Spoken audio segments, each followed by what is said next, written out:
හොඳයි.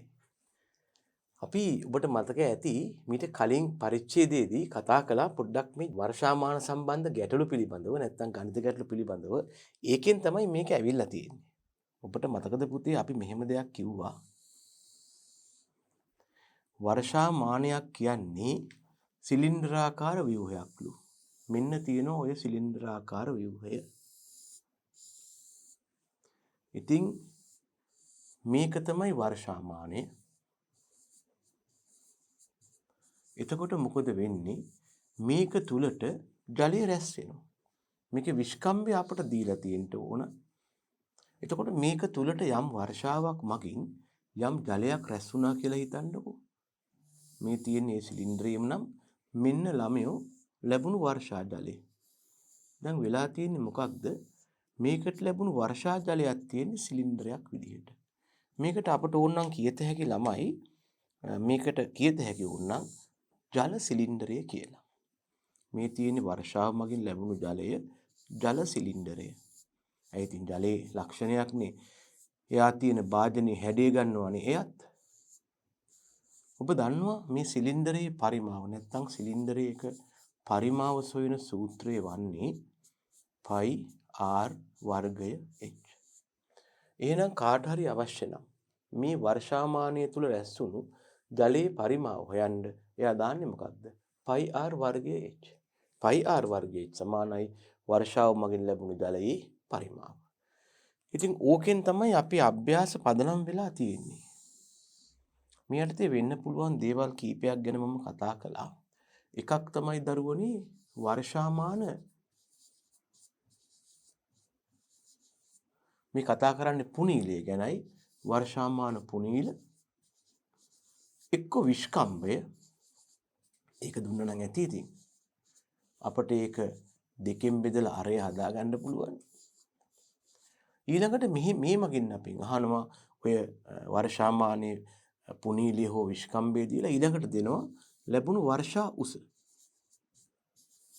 මේක දක්වන්නේ හුඟක් වෙලාවට මිලිමීටර්ස් වලින් සමහර වෙලාවට සෙන්ටිමීටර්ස් වෙන්න පුළුවන්. ඊළඟට අහනවා රැස් වුණු ජල පරිමාව හේවත් වර්ෂා ජල පරිමාව. ළමයි මේ වර්ෂා ජල පරිමාව තමයි වර්ෂාපතනයේ මගින් වර්ෂාමානය තුළ රැස් වන ජල පරිමාව තමයි ළමයෝ මේ පයි r වර්ගයේ h කියලා අපි ගන්නෙ. හරිද? ඊළඟට දැන් දැනගන්න ඉතින් මේ මගින් තමයි මේ වෙන්න පුළුවන් දේවල් තීරණය වෙන්නේ. අපි කලිනුත් යෝජනා කළා මේ යටතේ වෙන්න පුළුවන් දේවල් කීපයක් තියෙනවා.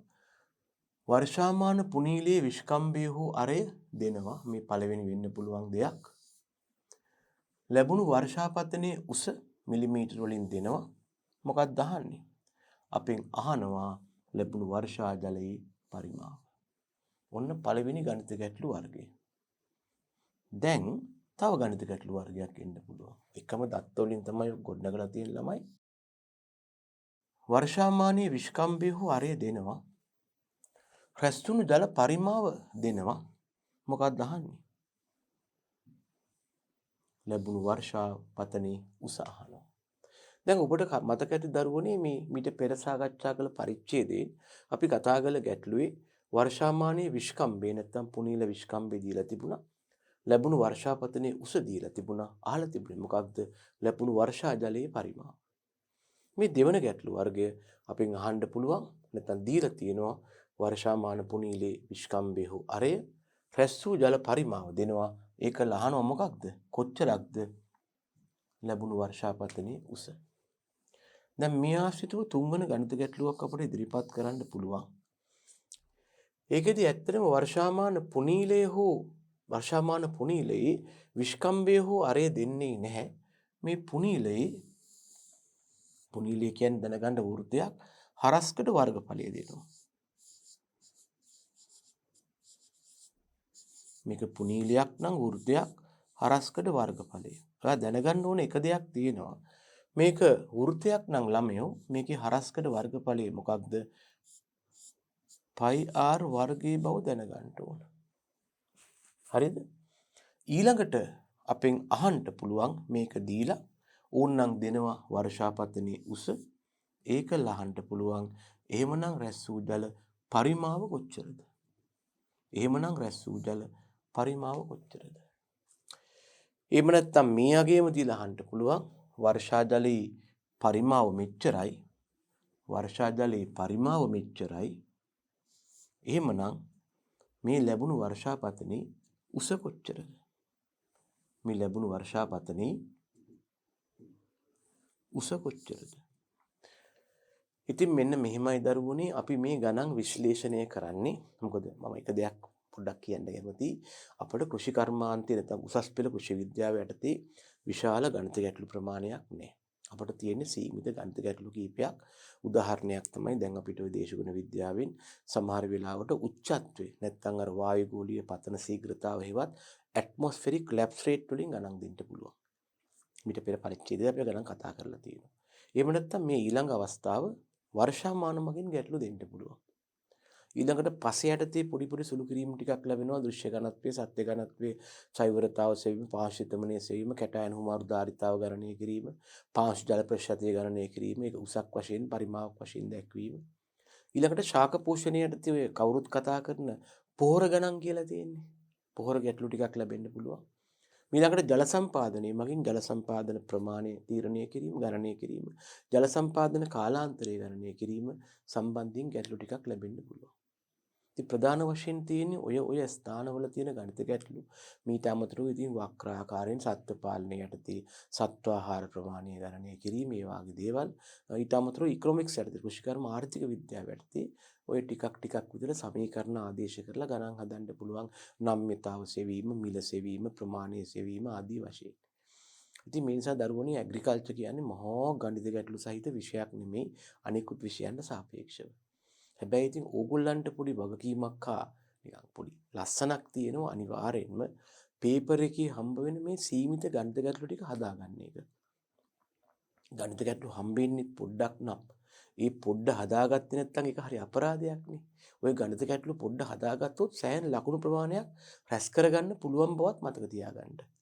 ඉතින් ඒ නිසා ඕගොල්ලෝ පොඩි විශ්වාසයක් නැත්නම් පොඩි සටන් පාටයක් ගොඩනගා ගන්නට මම පේපර් එකේ තියෙන ගණන් ටික කොහොම හරි හදනවා කියලා. මම හිතන්නේ ඒකට මේ විදිහට දරුවනේ නිකන් අපි යන්ත්‍ර වගේ මේක ආවොත් මේකයි මෙහෙම හදන්න මෙහෙමයි කියනවට වඩා මේ විදිහට ගැටලුව විශ්ලේෂණය කරලා වෙන්න පුළුවන් දේ මොකක්ද කියලා Taman තනිකරම හිතාගත්තාම Taman දන්නවා මේ ගණිත ගැටලුව මොන જાති එකක්ද කියලා. ඒකට මේකට දාන්න ඕන සමීකරණය, දාන්න ඕන තත්ත්ව, දාන්න ඕන උපකල්පන මොනවද කියලා අපිට හිතා ගන්න පුළුවන්. ඒ සමග යෝජනා කරන ඇග්‍රිකල්චර් වල ගණන් කටපාඩම් කරන්න එපා. මේ විදිහට ගණිත ගැටලු ඉදිරිපත් වෙන්න පුළුවන්. ඒ පරාසය වටහා ගන්න. ඊළඟට බලන්න මේකෙන් මොන જાතියෙන්ද මේ ගැටලුව ඇවිල්ලා තියෙන්නේ කියලා. ඒ මත ඔබට පුළුවන් හරි මෙහෙම ආවොත් මෙහෙමයි. මෙහෙම ආවොත් මෙහෙමයි. මං යොදාගන්නේ මේ තත්වය කියන එක තීරණය කරන්න. ඒකත් මම පොඩ්ඩක් මෙතනම මතක් කරන්නම්. මේ පරිච්ඡේදයට අදාළ නැතිවමත් අපේ දරුවන්ට ඉස්සරහදී ඒ නිසා සංකල්පයක් ඇති කරගන්න මම කොහොම ආවත් ගණන් ටික නම් හදා ගන්නවාම තමයි කියන්නේ. ඒකෙන් සෑහෙන ලක්ෂ සංඛ්‍යාවක් සෑහෙන මාක්ස් ප්‍රමාණයක් ලබා ගන්න පුළුවන්. හරි. අපි දැන් එමුකෝ අපි හිතමු තැනට. අපි කතා කරමින් හිටියේ මෙන්න මෙයා ගැන. ඔය කතන්දරේ යටතේ අපි දැන් මේ වගේ ගැටලුවක් ගැනයි අදහස යොමු කරන්නේ. විශ්කම්භයේ සෙන්ටිමීටර් 14ක් වෙච්චි එක්තරා වර්ෂාමානයක් තියෙනවා.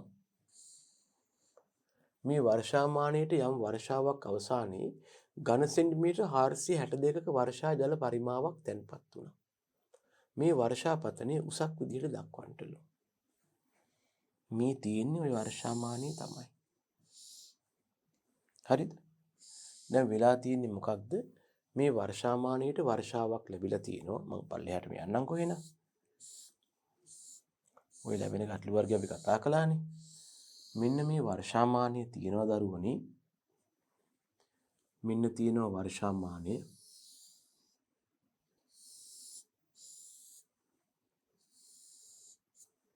මේක තනිකරම පිරලා තියෙන ජලයෙන්. මේ ජලය ගැනයි කතා කරන්නේ. මේකට යම් වර්ෂාවක් ලැබුණා. මේකේ විශ්කම්භය දීලා තියෙනවා. මේකේ විශ්කම්භය සෙන්ටිමීටර්ස් 14යි. මේකට ලැබුණ යම් වර්ෂාපතනයක් ඒ මගින් රැස් වූ ජලයේ පරිමාව ඝන සෙන්ටිමීටර් 462ක් වෙනවා. අපෙන් අහන්නේ මොකක්ද? මේ ලැබුණු වර්ෂාපතනයේ උස. අපෙන් අහන්නේ මේ ලැබුණු වර්ෂාපතනයේ උස. මම කියනවා වර්ෂා උස කියලා. මේක අහන්නේ සෙන්ටිමීටර්ස් වලින් වෙන්න ඇති. අපිට උනම් මිලිමීටර්ස් කරට හැකි h. සෙන්ටිමීටර වලින් අරගෙන ඒක 10න් වැඩි කරපුවාම මිලිමීටර්ස් බවට පත් වෙනවා. හරිද? එහෙනම් මම දන්නවා මෙතන තියෙන සිලින්ඩරයක් කියලා. මේ සිලින්ඩරේ පරිමාව තමයි මේ කියලා තියෙන්නේ. කොච්චරක්ද? 462යි කියලා මට කියත හැකි. සිලින්ඩරේ පරිමාව වෙන සූත්‍රය πr වර්ගය h සමානයි 462යි ඝන සෙන්ටිමීටර්. මම දන්න අගයන් ආදේශ කරනවා. π කියන්නේ 7න් 22. වැඩි කිරීම r කියන්නේ විස්කම්භයෙන් භාගේ අරය විස්කම්භයේ සෙන්ටිමීටර්ස් 12ක් කිව්වා. මේ බලන්න. 14ක් කිව්වා. ඒ නිසා ඒකෙන් භාගෙන ළමයි කීයද? 7 වැඩි කිරීම 7 වැඩි කිරීම h. h තමයි හොයන්න ඕන අපිට. සෙන්ටිමීටර්ස් වලින්. මේක සමානයි කොච්චරක්ද ළමයි? ඝන සෙන්ටිමීටර් 462කට. අපි බලමු මොනවද කැපෙන්නේ කියලා. දැන් මේ කැපෙනවා කියන එක ගැනත් මම අපේ ඇග්‍රි දරුවන්ට වචනයක් කියන්න කැමතියි. ළමයෝ සමීකරණයක් කියන්නේ තරාදියක් වගේ එක්කෙනෙක්. මෙයා තමයි තරාදියේ කටුව. අපි තරාදියක තැටි දෙකක් තියෙනවා නම් ළමයි මේ පැත්තට මොකක් හරි කරවුවොත් ඒ දෙයම මේ පැත්තටත් කරන්න ඕන. මේ සමාන ලකුණ නම් තරාදියේ තැටිය කියන්නේ මේ පැත්තට කරන හැම දෙයක්ම මේ පැත්තට බර දැම්මොත් මේ පැත්තට බඩු දාන්න ඕන. නැත්තම් තරාදිය බැලන්ස් වෙන්නේ නැහැ. ඉතින් ඒ නිසා මේක එහෙම හිතා ගන්න. අපිට ඊට අමතරව මේ තරාදිය එක පැත්තක් ඇතුළේ යම් යම් වෙනස්කම් වෙනම කරන්න පුළුවන්. තරාදිය පිහිටියම වෙනස් නොවි. එහෙම හේකුත් තියෙනවා හැබැයි. හරිද? ඒකත් පොඩ්ඩක් මතක තියාගන්න. මම ළමයෝ ඒ නිසා මම මේ පැත්ත දැන් මේ තරාදිය මේ පැත්ත ගැනයි වැඩ කරන්නේ. මේ හතට මේ හත කපලා දානවා. ප්‍රශ්නයක් නෑනේ. මම මේකේ මේ පැත්තේ තැටියට වෙනසක් වෙන්නේ නැහැ. උඩ තියෙන හතයි යට තියෙන හතයි කපවුවට මේ පැත්තට බලපෑමක් නැහැ.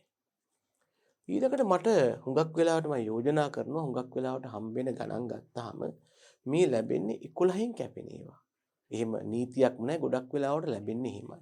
දැන් මේකත් බලන්න 11න් කැපෙනවා බැලූ බැලමට 11 වරක් 4 44යි. 6න් 4ක් 2යි 22ට කීයද? 11 වරක් 2යි. එහෙනම් මේ පැත්තත් මම කපනවා 11න්. කීයද? 11 වරක් 2 22යි. ඇයි මම කිව්වනේ තරාදියක් වගේ කියලා සමීකරණය. මේක තරාදියක් නම් මේ පැත්තට කරන දේ මේ පැත්තට කරන්න ඕන. මම මේ පැත්තේ 11න් බෙදවුවා මේ පැත්තත් 11න් බෙදවුවා. ඒකල මට දැන් පුළුවන් ළමයි මේක ආපහු දෙකෙන් සුළු කරන්න. මොකද්ද කියන්න තියෙන්නේ? දෙවරක් 1 2යි දෙවරක් 22යි. හරිද? ඒව නැත්තම් මට කෙලින්ම මේක ඕන 22කින් කපන්නත් තිබ්බා. මේ බලන්න 22 වරක් 2 42යි. sorry 22 44යි. එතකොට ඉතුරු වෙනවා කීයක්ද? මෙතන 22 නෙමෙයි ළමයි මෙතන 21.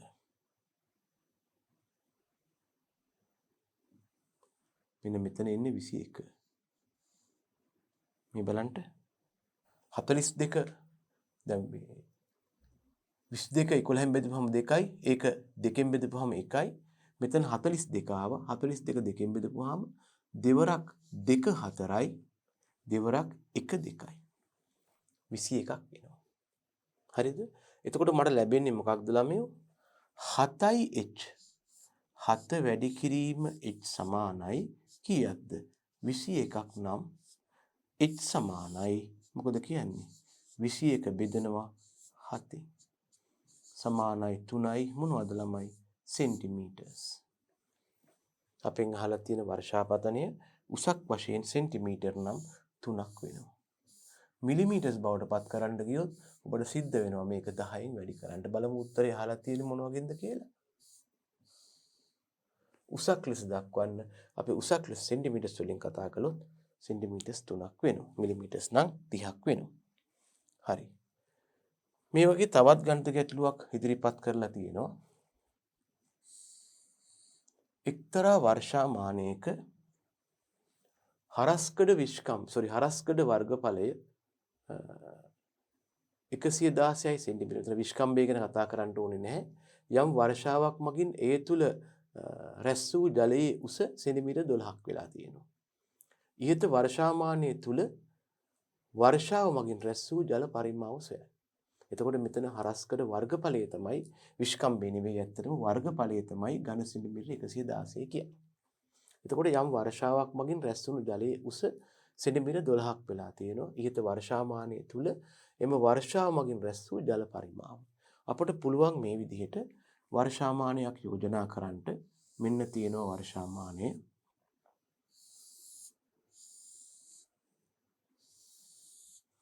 මේකේ හරස්කඩ වර්ගඵලයයි දක්වලා තියෙන්නේ මේ විස්කම්භය නෙමෙයි. හරස්කඩ වර්ගඵලයයි දක්වලා තියෙන්නේ වර්ග සෙන්ටිමීටර් 116යි කියලා. එතකොට වර්ෂාවක් මගින් රැස් වුණු ජලයේ උස සෙන්ටිමීටර්ස් 12ක් වෙනවලු. මේ වර්ෂාව මගින් රැස් වුණු ජලයේ උස සෙන්ටිමීටර් 12ක් වෙනවා. තව විදිහකින් කිව්වොත් h සමානයි 12යි.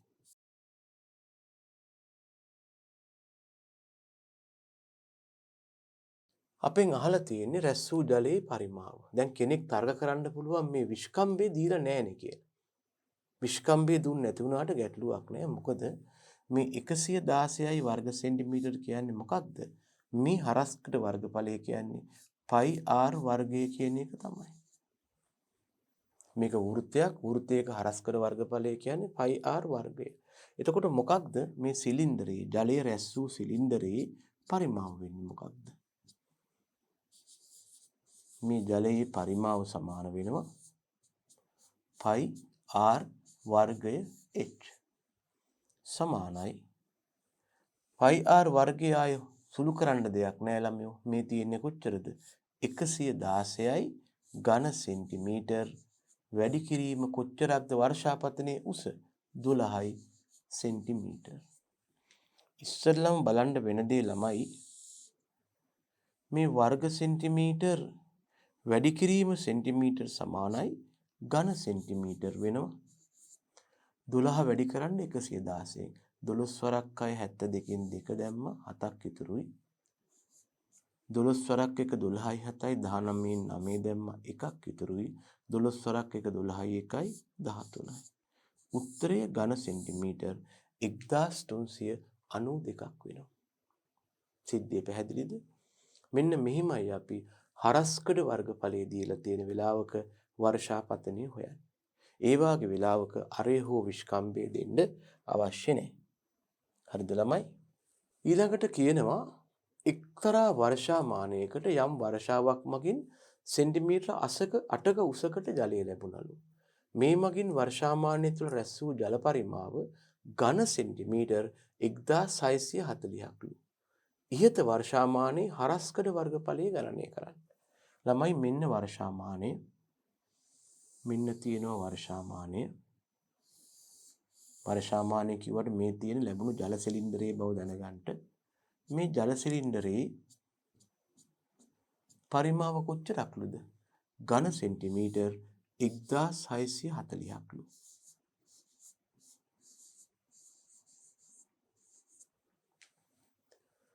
මේකට ලැබුණලු එක්තරා උසකට ජලය. මේකට ලැබුණලු එක්තරා උසකට ජලය. මේ ලැබුණු ජලයේ උස කොච්චරද ළමයි? සෙන්ටිමීටර් 8ක්ලු. එතකොට ඉහත වර්ෂාමානය අපෙන් අහන්නේ මෙන්න මේ හරස්කඩ වර්ගඵලය. හරස්කඩ වර්ගඵලයේ A කියන්නත් පුළුවන්. එහෙම නැත්නම් පයි r වර්ගය කියන්නත් පුළුවන්. වර්ග සෙන්ටිමීටර්. වර්ගඵලයක් නම් වර්ග සෙන්ටිමීටරනේ. දැන් මෙතන කියන විදිහට ළමයි අපි දන්නවා මේ වර්ෂාමානයේ පරිමාව කියන්නේ මොකක්ද? නැත්නම් මේ ලැබුණු වර්ෂා ජලයේ පරිමාව සමානයි පයි r වර්ගය h.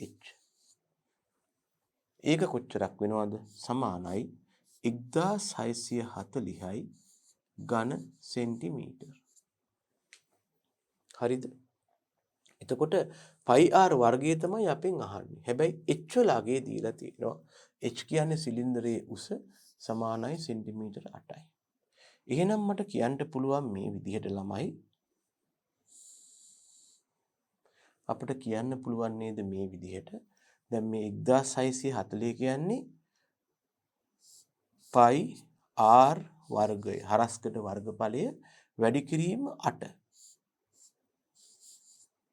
සමානයි සෙන්ටිමීටර් 1640යි ඝන සෙන්ටිමීටර්.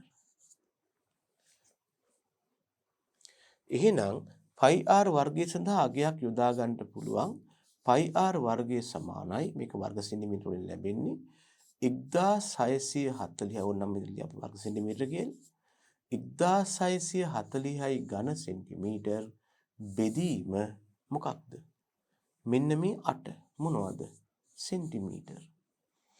ළමයි ඝන සෙන්ටිමීටර වලින් බෙදපුවාම උත්තරේ හම්බ වෙන්නේ වර්ග සෙන්ටිමීටර්. එහෙනම් ඔබට සිද්ධ වෙනවා 1640 8ෙන් බෙදන්න. මේ බලන්න 1640 මම 8ෙන් බෙදනවා. 8 වරක් 2 16යි බිඳුවයි 4ට 8 වරක් නැහැ. 40ට 8 වරක් 5යි. මට ලැබෙනවා πr වර්ගය සමානයි කොච්චරක්ද? 205යි මොනවද ළමයෝ? වර්ග සෙන්ටිමීටර්. මේක තමයි වර්ෂාමානයේ මේක ලැබෙන්නේ හරස්කඩ වර්ගඵලය වශයෙන්. මේක තමයි වර්ෂාමානයේ හරස්කඩ වර්ගඵලය. මේ දීලා තියෙනවා. එක්තරා වර්ෂාමානයකට යම් වර්ෂාවක් මගින් සෙන්ටිමීටර් 8කට ජලය ලැබුණා. මේ 8 කියන්නේ h. වර්ෂාමානය තුළ රැස් වූ ජල පරිමාව ඝන සෙන්ටිමීටර 1640යි. මේක තමයි πr වර්ගයේ h. මේක තමයි πr වර්ගයේ h. මොකද පරිමාව ඝන සෙන්ටිමීටර. ඒක දීලා තියෙනවා. අපෙන් අහන්නේ මොකක්ද? මේ වර්ෂාමානී හරස්කඩ වර්ගඵලය. ළමයි වර්ෂාමානී හරස්කඩ වර්ගඵලය කියන්නේ දරුවෝ මෙන්න මේ අඳුරු කරලා දක්වන පරාසය. මේක තමයි මේ අහලා තියෙන්නේ. එතකොට දැනගන්න මේක වෘත්තයක් ළමයි. මේක ඇවිල්ලා වෘත්තයක් රවුමක්. පටල ගන්න එපා මේක වෘත්තයක්. මේක රවුමක්. වෘත්තයක වර්ගඵලය මම a කියලා ගත්තොත් වෘත්තයක වර්ගඵලය සමානයි πr වර්ගය. හුඟක් අය මේක පටල ගන්නවා වෘත්තයක පරිධියත් එක්ක.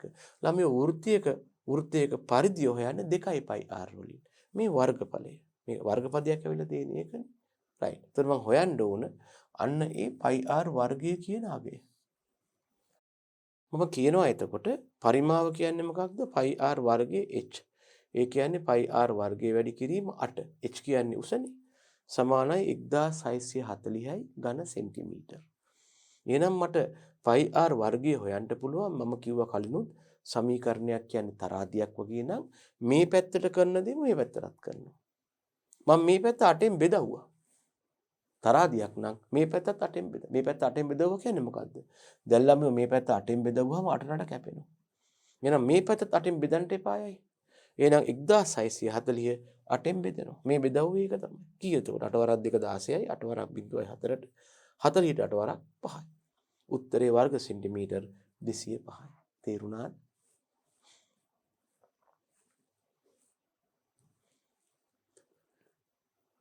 ඊළඟට දරුවෝ තව පොඩි පියවරක් අපි ඉස්සරහට යනවා. මේ පියවර මගින් මම කතා කරන්නට යන්නේ මේක මේ වැඩි ගණන් වලට නම් කැමති නෑ. ඒ නිසා හිමින් බලන්න මේක වැඩි එකපාර ලොකු බරක් කරගන්න එපා. නමුත් මේ තව වෙන්න පුළුවන් දෙයක් තමයි මේ ගැටලුවට අපි කියන්නේ ළමයි මේක අර සාම්ප්‍රදායික මෙතෙක් කතා කරපු වර්ෂාමාන ගැටලුව නෙවෙයි ළමයෝ. මෙතෙන්දි කරලා තියෙන්නේ වර්ෂාමානයේ මගින් ලැබුණු ජල උස පරිමාවක් බවට පත් කරලා තියෙනවා. අපි මේකට කියන්න පුළුවන් මෙහෙම වර්ෂා උස පත් කරනවා පරිමාවක් බවට. මේක කරන විදිහයි මේ කියන්නේ. මේ යටතේ මම මෙහෙම දෙයක් කියන්නම් ළමයි. මෙන්න මෙහෙම හිතන්නකෝ. මෙන්න මෙහෙම තියෙනවා ඉඩමක්. මේ තියෙන ඉඩමක් කියලා හිතන්ට මේ ඉඩමේ වර්ගඵලය අපට දෙනවා.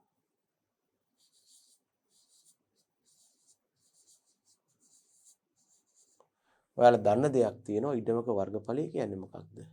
මේ ඉඩමේ දිග මේක නම් පළල ඉඩමේ වර්ගඵලය සමානයි පටල ගන්න එපා. ඉඩමේ වර්ගඵලය සමානයි ඉඩමේ දිග වැඩි කිරීම පළල. ළමයි මේ ඉඩමට කිසියම් උසකට වර්ෂාව ලැබෙනවා. මේ ඉඩමට කිසියම් උසකට වර්ෂාව ලැබෙනවා. වර්ෂාවේ උස වර්ෂාවේ උස වර්ෂාවේ උස මේක තමයි ළමයි වර්ෂා උස. එහෙම හිතන්නකෝ. මේ උසට වර්ෂාව ලැබුණාම මට ලැබෙනවා මෙතන වර්ෂාව මගින් ලැබුණු ජල කුට්ටියක්. වර්ෂාව මගින් ලැබුණු ජල කුට්ටියක් ලැබෙනවා.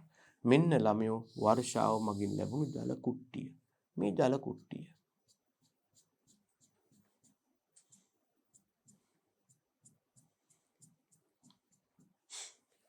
ඉඩමේ වර්ගඵලයක් තිබ්බා. ඒකට යම් උසකට වර්ෂාව ලැබුණාම මේ ලැබුණු වර්ෂා ජලයේ පරිමාවක් හෙවත් කුට්ටියක් වෙනවා. මෙහෙම හිතන්නකෝ. මේක කුට්ටියක් නම් මොකක්ද මේ කුට්ටියේ පරිමාව? මොකක්ද ළමයෝ මේ වගේ කුට්ටියක පරිමාව? මේක ඝන වස්තුවක් නම් හිතන්නකෝ මේක අයිස් කුට්ටියක් කියලා. මේකේ පරිමාව හොයන්නේ කොහොමද? දිග වැඩි කිරීම, පළල වැඩි කිරීම, උස. කුට්ටියක පරිමාව කියන්නේ දිග වැඩි කිරීම, පළල වැඩි කිරීම, උස. දැන් ළමයෝ මෙතන දිගයි පළලයි වැඩි කරන්න දෙයක් නැහැ. මෙතන දිගයි පළලයි වැඩි කරන්න දෙයක් නැහැ. ඇයි? ඉඩමේ වර්ගඵලය කියලා දීලා තියෙන්නේ දිගයි පළලයි තමයි.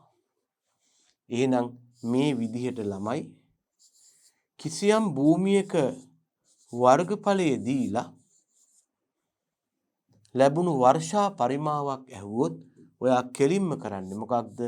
ලැබුණු වර්ෂාපතනයේ උස භූමියේ වර්ගඵලයෙන් වැඩි කරනවා. එච්චරයි. ඔන්න ඕක හොඳට මතක තියාගන්න. මම පොඩ්ඩක් ඕනනම් ආයෙත් මතක් කරන්න. හොඳට අහගන්න දරුවනේ. මේවා පටල ගන්න එපා. ඔය මේ කතන්දරේ ආපහු අහනවනේ ළමයෝ ජල සම්පාදනය යටතේ. පාංශු ජලය යටතේ. මොකක්ද අහන්නේ? භූමියක වර්ගඵලයක් දෙනවා. ලැබුණු වර්ෂාපතනය.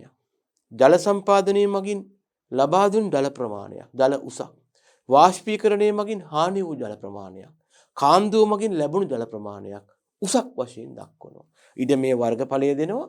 ලැබුණු වර්ෂා ජලය, ජල සම්පාදන ජලය, වාෂ්පීකරණ ජලය, කාන්දු වූ ජලයේ උස දෙනවා.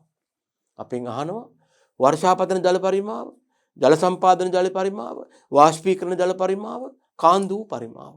අදාළ නැහැ මොකක්ද ඇහුවේ? කරන්නේ මොකක්ද? වෙන කිසි දෙයක් නෙවෙයි ළමයෝ භූමියේ වර්ගඵලය ගත්තා උසින් වැඩි කළා. කිසි කතන්තරයක් නැහැ ලැබෙනවා පරිමාව. ඇයි ළමයෝ මේ වර්ෂාව මගින් ලැබුණු ජලය ජල සම්පාදනයේ මගින් ලැබුණු ජලය උසක් වශයෙන් තිබ්බනම් මේ පසේ තියෙනව නේද ජල කුට්ටිය. අන්න ඒ ජල කුට්ටියේ පරිමාව කුට්ටියක පරිමාව කියන්නේ මොකද්ද? දිග වැඩි කිරීම, පළල වැඩි කිරීම, උස. මෙතන දිගයි පළලයි වැඩි කරන්න දෙයක් නැහැ. වර්ගඵලය කියන්නේ ඒක කෙලින්ම උසින් වැඩි කරන්නට ලැබෙන්නේ ජල පරිමාවයි. හොඳට ඕක මතක තියාගන්න. ඔතනින් තමයි අභ්‍යාසය ලැබිලා තියෙන්නේ. පටල ගන්න එපා. නිතරම හම්බ වෙන ගණන් જાතියක්. හරියට අහලා තියෙනවා. අනික අවාසනාව තමයි මේවා ගොඩක් වෙලාවට එන්නේ ළමයෝ. ඔයා කැමති වුණත් නැතත් බහු වර්ණවලට. ඉතින් මෙතන ගිහිල්ලා විභාගයේ දාට මොකක්ද මේක කියලා හිත තර්ක කරන්න බෑ. ටක් ගාලා මේ කතන්දරේ මතක තියාගෙන යන්න. භූමියේ වර්ගඵලයේ වැඩි කිරීම ජලයේ උස මොකද කියන්නේ? භූමියේ වර්ගඵලයේ වැඩි කිරීම ජලයේ උස මොකද කියන්නේ? වර්ෂා පරිමාව, ජල සම්පාදන පරිමාව, වාෂ්පීකරණ පරිමාව, කාන්දු පරිමාව විය හැක. නැත්නම් පසේ පවතින තෙතමන පරිමාව විය හැක. මේක කෙලින් මේ කාලගුණ පද්ධතිය වලට සම්බන්ධ එකක් නෙවෙයි, නැත්නම් කාලගුණේ මැනීමේ පද්ධතියට සම්බන්ධයක් නෙවෙයි. නමුත් මේක කියලා ගියා නම් හොඳයි කියලා මම යෝජනා කරනවා. ඒකයි මෙතන මේ જાතියේ ගානක් තෝරා ගත්තේ. ආපහු ජල සම්පාදනයේදී, පාංශු ජලයේදී මේව අහුවෙන එක ඇත්තයි. හරි. දැන් ගානට එමු ළමයෝ. ඊළඟට අපේ දරුවන්ට මම පොඩි පණිවිඩ දෙකක් ලබා දෙනවා. මේක නම් අමතක කරන්න එපා. ළමයෝ පළවෙනි පණිවිඩය තමයි, හුඟක් අය මේක දන්නව ඇති, කමක් නැහැ. අමතක කරන්න එපා කවදාවත් ළමයි. හෙක්ටයාර් එකක් සමානයි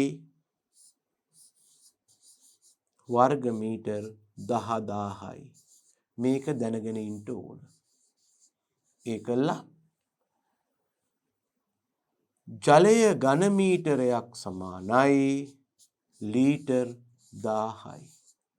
හුඟක් ප්‍රශ්න වලට උත්තරය ඔතන තියෙනවා. හෙක්ටයාර් එකක් සමානයි වර්ග මීටර 10000යි. ඝන මීටරයක පරිමාවක් කියන්නේ ලීටර්ස් 1000ක් වෙනවා. ඕකත් අමතක නොකළ යුතුම දෙයක්. හරිද? හොඳයි. අපි දැන් අභ්‍යාසයට යමු ළමයෝ. දැන් මෙතන මොකක්ද වෙලා තියෙන්නේ? හෙක්ටයාර් එකක ඉඩමක් තියෙනවා. ඒකට ලැබුණලු වර්ෂාපතනය මිලිමීටර්ස් 30ක්. එහෙනම් ලැබුණු වර්ෂාව අන්න ඝන මීටර් වලින් හොයන්න, ඊට පස්සේ ඒක ලීටර් වලිනුත් හොයලා පෙන්නන්න. මෙතන ඝන මීටර් ලීටර් කියන දෙකකින් හොයන්න කියනවා. ඝන මීටර් ලීටර් බවට පත් කරන්නේ 1000න් වැඩි කරලා බවයි මට කියන්න ඕනෙන්නේ. හරි. අපි ගාන බලමුද? දැන් ඔන්න මෙන්න ළමයෝ හෙක්ටයාර් එකේ ඉඩම. මෙන්න ළමයෝ හෙක්ටයාර් එකේ ඉඩම. දැන් විභාගයට මම යෝජනා කරන්නේ මෙහෙම රූප අඳින්න කියලා. ඒක තමන් කලින් ඔළුවේ තියාගන්න. මෙහෙම ආවොත් මං ටක් ගාලා මේ රූපයක් මනක් කල්පිතව ඇඳගෙන ගාන හදනවා කියලා. මෙන්න දරුවෝ ඉඩම. කොච්චරක් දියද මේ ප්‍රමාණය? හෙක්ටයාර් එකක්. මෙන්න තියෙනවා ළමයි හෙක්ටයාර් එකක් වූ ඉඩම. දිග වැඩි කිරීම පළල මට කතාවක් නෑ. මේක තමයි භූමියේ වර්ගඵලය හෙක්ටයාර් 1යි. මම කලින් කිව්වා හෙක්ටයාර් 1 සමානයි වර්ග මීටර් 10000යි කියලා.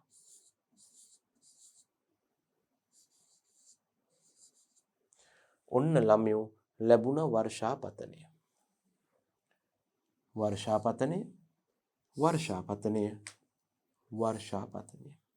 කොච්චරද උස? මිලිමීටර් 30යි. මිලිමීටර් 30යි. මට ලැබෙනවා තමයි ජල කුට්ටියක්. මෙන්න ඔය කියන ජල කුට්ටිය. මේක ඇතුලේ තියෙන ජලය. මෙන්න මේ ජල කුට්ටියේ පරිමාව තමයි ලැබුණු වර්ෂා ජල පරිමාව. මට ඕනනම් මේ රූපය අඳින්න පුළුවන්. නැතත් කමක් නැහැ. මට කෙලින්ම කියත හැකි ජල පරිමාව සමානයි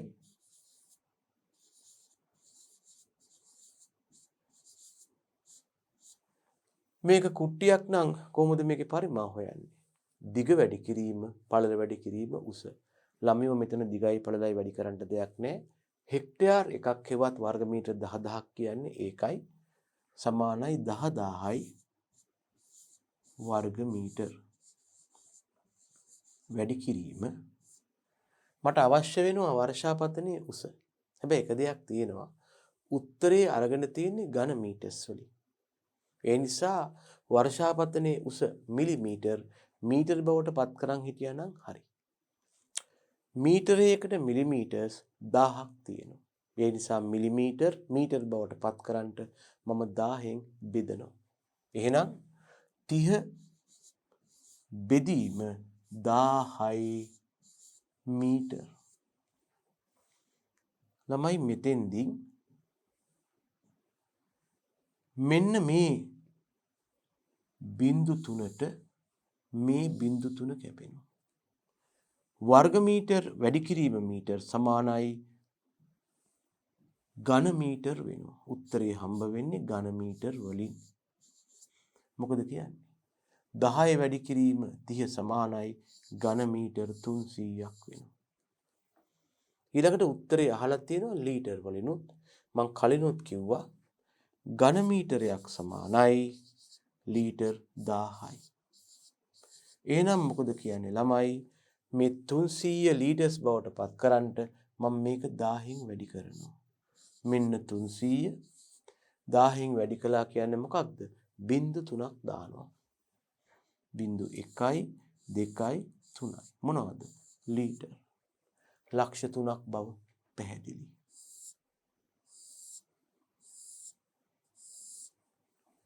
ඔන්න අභ්‍යාසය. හරිද? හොඳයි. අපි පොඩ්ඩක් මේ අභ්‍යාස පැත්ත කතා කළේ ලැබෙන්න පුළුවන් ගණිත ගැටළු වලටයි දරුවන්ට පොඩි නිකන් අපහසු වගේ නම් ආපහු ගිහිල්ලා චුට්ටක් බලන්න අභ්‍යාස ටික ඒක වැඩි ඇඟට ගන්න එපා. හොඳයි. මොකද ඇග්‍රිකල්චර් කියන්නේ ගොඩක් මේ අභ්‍යාස තියෙන මහා දරුණු බැරෑරුම් විෂයක් නෙවෙයි.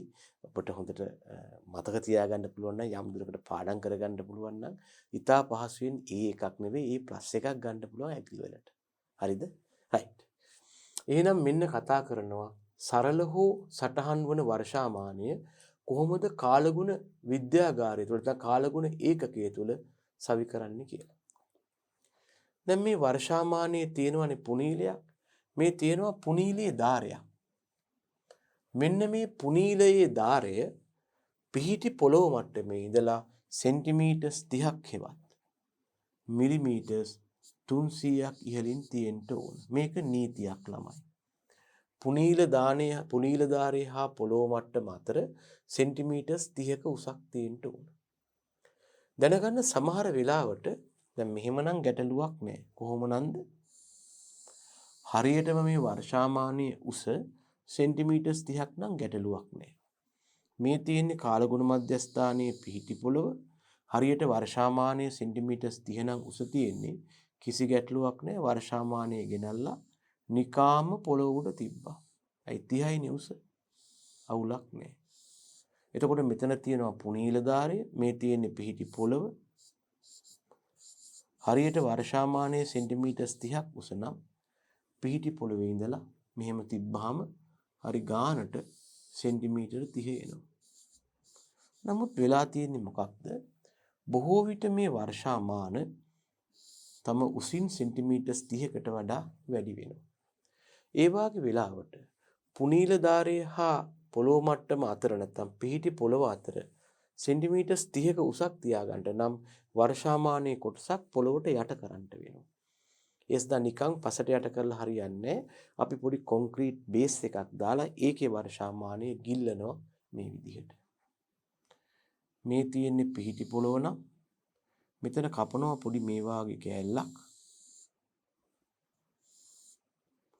කපලා මේක ඇතුළට වර්ෂාමානයේ 30ට වඩා උස උඩ කොටස අපි ඇතුල් කරනවා. මේ විදිහට. ඇතුල් කරලා මේක කොන්ක්‍රීට් දානවා. ප්‍රශ්නයක් නැහැ. මේක කොන්ක්‍රීට් දානවා. මේ ටික ඔක්කොම රතු පාටින් දක්වන්නේ කොන්ක්‍රීට්. වර්ෂාමානයේ දිගින් වැඩි හන්දයි කොටසක් වලලැවුවේ. මේ තියෙන්නේ පිහිටි පොළොව. මේ තියෙන්නේ පිහිටි පොළොව. මේ තියෙන්නේ වර්ෂාමානයේ පුනීල ධාරය කියලා හිතන්න. මේ තියෙන්නේ වර්ෂාමානයේ පුනීල ධාරය නම් මේ මගින් අපට පුළුවන් වෙනවා මේ පුනීල ධාරයේ ඉඳලා පිහිටි පොළොවට සෙන්ටිමීටර්ස් 30ක නියත උසක් පවත්වා ගන්න. මේ වැඩේ කරන්ට වෙලා තියෙන්නේ වර්ෂාමානයේ සෙන්ටිමීටර් 30ට වඩා උසින් වැඩි නම්. ඒක තමයි මේ දක්වලා තියෙන්නේ. මෙතන කියලා තියෙනවා පොළොව මට්ටමේ සිට වර්ෂාමානයේ ඉහළ ධාරයේ පුනීල ධාරයට සෙන්ටිමීටර්ස් 30ක් නැත්නම් මිලිමීටර් 300ක් වන පරිදි වර්ෂාමානය ස්ථාපනය කරයි. මෙහිදී වර්ෂාමානයේ පහළ කොටස කොන්ක්‍රීට් වේදිකාවක් යොදාගෙන පොළොව තුල ගිල්වනවා. හරිද ළමයි? ඒකයි ඒ කිව්වේ. ඊළඟට දැන් මම ඔබට කලිනුත් කිව්වා මේ සටහන් වන වර්ෂාමාන හේවත් සංකීර්ණ වර්ෂාමාන ආකාර දෙකක් තියෙනවා. එකක් තමයි ඉපිලුම් ආකාර වර්ෂාමාන. මේ දක්වලා තියෙන්නේ ෆ්ලෝට් ටයිප් රේන් ගේජ් එකක් හේවත් ඉපිලුම් ආකාර වර්ෂාමානය.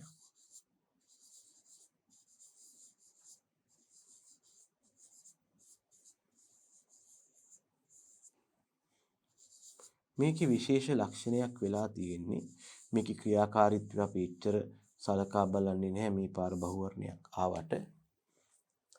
මේකේ තියෙනවා කිසියම් ජලය තුල ඉහළ පහළ ගමන් කරන කොටසක් කැපිටල් B වලින් දක්වලා තියෙන ඉපිල්ල. පුනීලයේ මගින් මේ වාජනය තුල මේ කැපිටල් A වලින් දක්වලා තියෙන ඉපිලුම් කුටීරය, ඉසිලුම් කුටීරය තුල ජලය පිරෙනවා.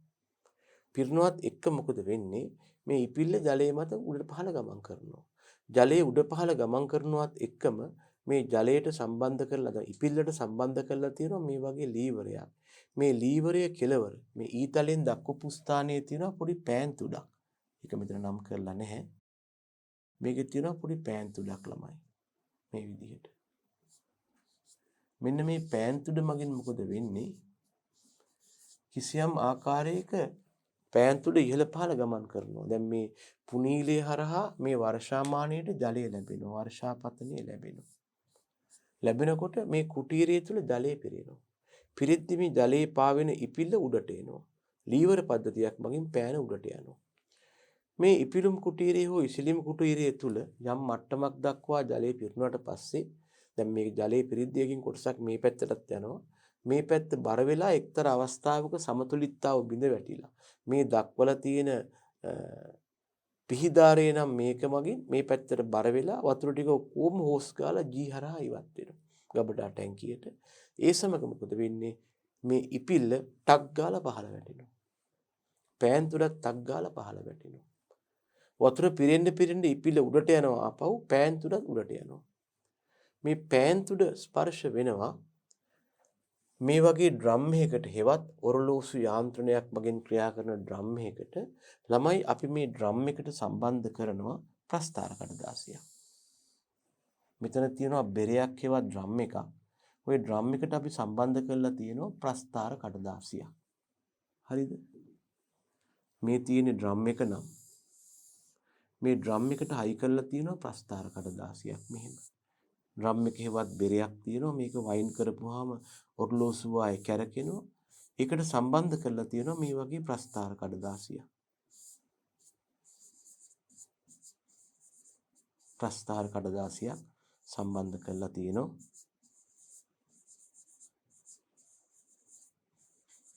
අර ලීවර පද්ධතියට සම්බන්ධ වෙලා තියෙන පෑන් තුඩ මේ තියෙන පෑන් තුඩ මේ ප්‍රස්ථාර කඩදාසියත් එක්ක ස්පර්ශ වෙනවා. මේ පෑන් තුඩ මේ ප්‍රස්ථාර කඩදාසියත් එක්ක ස්පර්ශ වෙනවා මේ විදිහට. මෙහිම ඇවිල්ලා පෑන් තුඩ මේ ප්‍රස්ථාර කඩදාසියත් එක්ක ස්පර්ශ වෙනවා. ප්‍රස්ථාරය සහිත බෙරය මෙහෙම කැරකෙනවා රවුමට මෙහෙම කැරකෙනවා පෑන් තුඩ ජල මට්ටම අනුව ඉහළ පහළ යනවා. ප්‍රතිඵලය වෙන්නේ මොකක්ද? මේක ඇඳෙනවා ප්‍රස්ථාරය. මේ ප්‍රස්ථාර කඩදාසිය ලිහලා ගත්තොත් මේකෙන් අයින් කළොත් මේ වගේ තියෙනවා ප්‍රස්ථාර කඩදාසිය.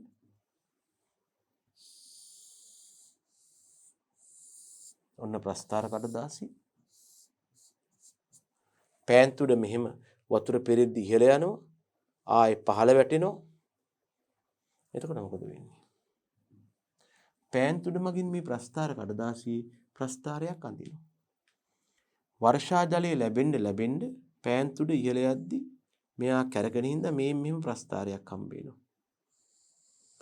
උපරිමගයක් දක්වා ප්‍රස්ථාරය ආවට පස්සේ එකපාරට වතුර ටික අයින් වෙනවා. අයින් වෙනවත් එක්කම ටක් ගාලා පෑන් තුඩ පහළ යනවා.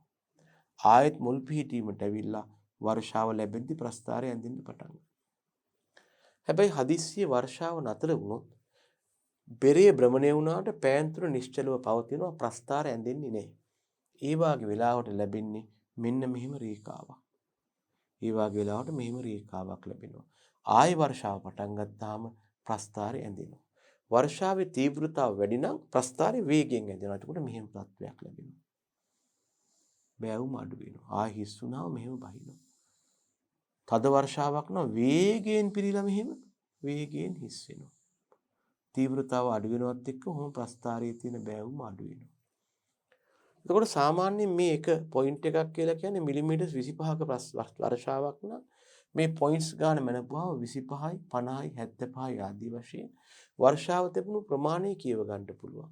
මේ ප්‍රස්ථාරයේ y අක්ෂයේ වර්ෂා ප්‍රමාණය වශයෙන් දක්වලා තියෙනවා. එක්සක්ෂයේ වර්ෂා කාලයේ වශයෙන් දක්වලා තියෙනවා. ඉතින් අපිට નિયમિત කාලයේ අවසානයේ ප්‍රස්ථාර කඩදාසිය ගලවලා ගත්තාම මේකේ තියෙනවා දවසක කාලය තුල කාලය හා වර්ෂාපතන ප්‍රමාණය අතර දක්වපු ප්‍රස්ථාරයක්. මේ ප්‍රස්ථාරය මගින් වර්ෂා ප්‍රමාණය හොයාගන්නත් පුළුවන්. විවිධ කාලයන් තුල වර්ෂා ප්‍රමාණය පැතිරී ඇති ආකාරය හෙවත් දෛනික වර්ෂාපතන ව්‍යාප්තිය හොයාගන්නත් පුළුවන්. මේ කතා කරන සටහන් වන හෙවත් ස්වයංක්‍රීය හෙවත් සංකීර්ණ වර්ෂාමානයේ මගින් යම් දිනක කාලයක් තුළ ලැබුණු වර්ෂාපතන ප්‍රමාණය හොයාගන්න පුළුවන්. මිලිමීටර්ස් කොච්චරද කියලා දිනක කාලයක් තුළ ලැබුණු වර්ෂාපතන ප්‍රමාණය හොයාගන්න පුළුවන්. ඒ වගේම දිනක කාලයක් තුළ වර්ෂාව පැතිරී ඇති ආකාරය හෙවත් දෛනික වර්ෂාපතන ව්‍යාප්තිය හොයාගන්න පුළුවන්. දෛනික වර්ෂා ව්‍යාප්තිය හොයාගන්න පුළුවන්. මේ මගින් අපට වඩා නිවැරදිව වර්ෂාපතනෙ මැනගන්න පුළුවන්. මේකට සටහන් වන කියන්න හේතුව තමයි උපකරණය තුල ඉබේම පාඨාංක සටහන් වෙනවා. අපි ආයේ අමුතුවෙන් මනින්ට නැත්තම් මේවා ලියන්න ඕනේ නැහැ. ඉබේම ප්‍රස්ථාරයක් තමයි හම්බ වෙන්නේ. එතකොට මේ ක්‍රියාකාරීත්වය දක්වන එක වර්ෂාමාන වර්ගයක් තමයි මේ දක්වලා තියෙන ඉපිලුම් ආකාරයේවත් ෆ්ලෝට් ටයිප් රේන් ගේජ් එක. මේකේ තව ආකාරයක් ගැන මම කිව්වා ඇලවෙන බාල්දි මූලධර්මය කියලා. එතෙන්දි වෙන්නේ පුනීලිය හරහා ලැබෙන ජලය මේ වගේ ඉපිලුම් කුටීරයක නැත්නම් ඉසිලුම් කුටීරයක නෙවෙයි රැස් වෙන්නේ මොකක් තුළටද? ඒක ලැබෙනවා ළමයි මෙන්න මේ විදිහට පුනීලධාරය හරහා ලැබෙන ජලය ලැබෙන්නේ මෙන්න මේ විදිහට. මෙහෙම තියෙනවා නම් පුනීලධාරය ඒක හරහා ලැබෙන ජලය ලැබෙන්නේ මෙන්න මේ වාගේ තියෙනවා ළමයෝ කේතු ආකාර පොඩි බකට්ස් දෙකක්. බකට් කිව්වට මෙන්න මේ වාගේ මේක කැරකෙන්න පුළුවන්. එක පැත්තකින් වතුර වැටලා මේ බකට් එක බර වෙච්චාම මේක මෙහෙට හැලෙනවා. හැලෙනවත් එක්කම මේකේ තියෙන කිසියම් ප්‍රතිරෝධයක් කැරකි මොකද වෙන්නේ? පෑන උඩට ගේනවා. එතකොට මේ බකට් එක මෙතනට එනවා. ආයෙ වතුර පිරෙනවා. එතකොට මෙහා මෙහාට යනවා. මෙහෙම යනවා. ඇලවෙනවත් එක්කම බකට් එකේ තියෙන වතුර හිස් වෙනවා. ඒකයි මේකට ටිපින් බකට් එකවත් ටිල්ටින් බකට් කියන්නේ. එතකොට වර්ෂාව ලැබෙනකොට මේ පුනීලියට හම්බෙන වතුර හින්දා ඒ වතුර පහළට බහිනවත් එක්කම මේ බකට් දෙක මාරුවෙන් මාරුවට මෙහෙම වෙනවා. වතුර පිරෙනවා ඉවත් වෙනවා. ඒකට සමාන්තරව මේක සම්බන්ධ කරලා තියෙන රෙකෝඩර් හේවත් පාඨාංක සටහන් වන ස්ථානයකට පාඨාංක ටික මගින් මෙහෙම වෙද්දි දැතිරෝධයක් මගින් ලීවරේ උඩට යනවා. උඩට ගිහිල්ලා යම් අගයක් දක්වාම අර කලින් අපි කතා කරපු ඉපිලුම් එකේදී වගේම මේ බකට්ස් දෙකේ ජලය පිරෙනකන් යම් මට්ටමක් දක්වා මෙහෙම දිගටම ඕක උඩට යනවා. යම් මට්ටමකට ආවට පස්සේ දැතිරෝධය ආපහු කඩා වැටෙනවා. මුල් පිහිටි වෙනකොට මොකද වෙන්නේ? ටක් ගාලා ප්‍රස්ථාරේ පහළට එනවා. ආයෙත් බකට්ස් වල වතුර පිරෙන්න පටන් ගන්නවා. අර වගේම ටොක් ගාලා ලීවරයක් උඩට ගිහිල්ලා ප්‍රස්ථාරය අදිනවා. වර්ෂාපතනයේ තීව්‍රතාව අඩු නම් ප්‍රස්ථාරේ බෑවුම අඩු වෙනවා. යම් මට්ටමක් දක්වා ගිය හැටි ආපහු මොකද වෙන්නේ? අර වගේම පහළ බහිනවා. ඊළඟ වර්ෂාව අඩු තීව්‍රතාවයකින් ආරම්භ වෙලා වැස්ස පෑවුවොත් මොකද වෙන්නේ? බකට්ස් චලනය වෙන්නේ නැහැ. නිශ්ශබ්දව ඉන්නවා. රෙකෝඩර් එක නිශ්ශබ්දයි. මෙහෙම ඇඳෙනවා. ඉතින් මේකට අපි කියනවා ඇලවෙන බාල්දි වර්ෂාමානය කියලා. මේකත් සටහන් වන වර්ෂාමානය. හරිද? එතකොට වර්ෂාමාන ගැන කතා කරද්දී අපි කිව්වා ඒක සවිකරන ආකාර ගැන පොඩ්ඩක් කතා කළා. මෙතෙන්දි මේ අපි කිව්වා සටහන් නොවන වර්ෂාමානයේ සවිකරන ආකාරය විශේෂයෙන්ම. ඒ වගේම අපි කිව්වා සටහන් වන වර්ෂාමානය මේක රූපයක් දැක්වුවා. ඒ යටතේ සටහන් වන වර්ෂාමාන ආකාර දෙකක් කිව්වා. ෆ්ලෝට් ටයිප් එකවත් ඉපිලුම් ආකාරය ඒකේ රූපයකුත් තිබුණා. ටිල්ටින් බකට් එකවත් ඇලවෙන බාල්දි ආකාරය. එතකොට මේ වර්ෂාමාන මොකක් වුණත් ඒක සවිකරනකොට මෙහිදී මුළු වර්ෂාපතනයට අමතරව වර්ෂාව බලපැවැත්වූ කාල සීමාවත් මැනගන්න පුළුවන් කාගෙන්ද? සටහන් වන වර්ෂාමාන මගින්. එමගින් ඒක කාලයක් තුල ලැබූ වර්ෂාපතන ප්‍රමාණය හෙවත් වර්ෂාපතන තීව්‍රතාවද මැනගන්න පුළුවන් වෙනවා. ළමයි දැනගන්න වර්ෂාපතන තීව්‍රතාව කියන්නේ මේකයි. වැස්සේ සැර ගතිය. නැත්තම් වර්ෂාපතන තීව්‍රතාව සමාන වෙනවා ලැබූ වර්ෂා ප්‍රමාණය.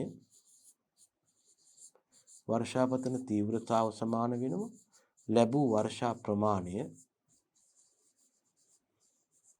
බෙදනවා ඒ වර්ෂාව පැවති කාලය. පැය කීයක්ද විනාඩි කීපයක්ද? වර්ෂාපතන ප්‍රමාණය අපට මිලිමීටර්ස් වලින් මයින්ඩ පුළුවන්. කාලේ පැය වලින් මයින්ඩ පුළුවන්. මේ නිසා අපට ලැබෙනවා පැයක් හෝ ඒකක කාලයක් තුළ ලැබුණු වර්ෂාපතනය. ඒකක කාලයක් තුළ ලැබූ වර්ෂාපතනයට අපි කියනවා වර්ෂාපතන තීව්‍රතාව කියලා. එහෙනම් වර්ෂාපතන තීව්‍රතාව සමානයි ලැබූ වර්ෂා ප්‍රමාණය මිලිමීටර්ස් වලින් හුඟක් වෙලාවට ගන්නවා ලැබූ කාලය පැය වලින් ගන්නවා. මේ අනුව හුඟක් වෙලාවට වර්ෂාපතන තීව්‍රතාව සඳහා ලැබෙන ඒකකය වන්නේ පැයට මිලිමීටර්. එහෙම නැත්නම් mmH ඍණ 1. මේ සඳහා සමතලා බිමක් තෝරාගත යුතු අතර ගොඩනැගිලි හා විශාල ගස් වැනි බාහිර සාධක බාධක තියෙනවා නම් සමා වෙන්න ඒ වාය උසමින් 4 ගුණයක් දුරින් තමයි වර්ෂාමානය සවි කරන්නේ. අපි කිව්වනේ අර කාලගුණ මධ්‍යස්ථානයක නම් 2 ගුණයක්, කෘෂි කාලගුණ මධ්‍යස්ථානයක 4 ගුණයක්. හරිද?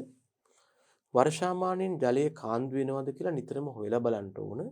ජලය රැස් වෙන බඳුනි, දූවිලි, චාකපත්‍ර ආදී වැටලා තියෙනවා නම් ඒවා ඉවත් කරලා මේවා පිරිසිදු තියාගන්න ඕන. මේ කතා කරන්නේ වර්ෂාමාන භාවිතා කරන ආකාරය ගැන. හරිද? එතකොට වර්ෂාපතනයේ තීව්‍රතාව මයින්ඩත් පුළුවන්. ඊළඟට කතා කරන්නට යනවා උෂ්ණත්වය හා උෂ්ණත්වයේ මැනීම. අපි කතා කළා වර්ෂාමානයේ මනින වර්ෂාපතනයේ මනින විදිය යොදා ගන්න උපකරණ ගැන. ඊළඟට හම්බ වෙනවා උෂ්ණත්වය හා උෂ්ණත්වයේ මැනීම. දැන් මේ යටතේ අපි වායුගෝල උෂ්ණත්වය උෂ්ණත්වයේ මැනීම යටතේ ප්‍රධාන පරාස දෙකක උෂ්ණත්වයේ මනිනවා. එකක් වායුගෝල උෂ්ණත්වය, අනික පාංශු උෂ්ණත්වය. අපි ඉස්සෙල්ලා ගන්නවා වායුගෝල උෂ්ණත්වය. කෘෂි කර්මාන්තයේදී වායුගෝල උෂ්ණත්වය ආකාර දෙකකින් මනිනවා. එකක් තමයි උපරිම උෂ්ණත්වය, අනික අවම උෂ්ණත්වය. දැනගන්න කෘෂි කර්මාන්තයේ යටතේ අපට වැදගත් වෙන්නේ යම් මොහොතක වායුගෝලයේ පවතින උෂ්ණත්වයේ මනින එක නෙවෙයි. යම් සලකා බැලූ දිනයක පවතින වැඩිම උෂ්ණත්වයේ හෙවත් උපරිම උෂ්ණත්වයේ මනින එකයි යම් සලකා බලන දිනක පැවති අඩුම උෂ්ණත්වයේ හෙවත් අවම උෂ්ණත්වයේ මනින එකයි. ඒ නිසා තමයි මේ යටතේ උෂ්ණත්වමාන නැත්නම් උෂ්ණත්ව වර්ග දෙකක් ගැන කියන්නේ. එකක් උපරිම උෂ්ණත්වය, අනික අවම උෂ්ණත්වය. බලන්න උපරිම උෂ්ණත්වය ගැන කියනවා නිශ්චිත කාල සීමාවක් තුළදී යම් ප්‍රදේශයක තිබූ උපරිම උෂ්ණත්ව අගයයි. මේ මැනීම සඳහා උෂ්ණත්වමානත උපරිම උෂ්ණත්වමානය යොදා ගන්නවා. දැන් ළමයි මෙහිදී මේ සලකා බලන නිශ්චිත කාල සීමාව යටතේ බොහෝ විට අපි කියනවා මේක දිනයක් කියලා. ඒ නිසා දැනගන්න උපරිම උෂ්ණත්වමානය මගින් හුඟක් වෙලාවට අපි කරන්නේ යම් දිනයක් තුල පැවතුණු උපරිම උෂ්ණත්වය මනින එකයි. මේ සඳහා යොදා ගන්න උපකරණයට අපි කියනවා උපරිම උෂ්ණත්වමානය කියලා.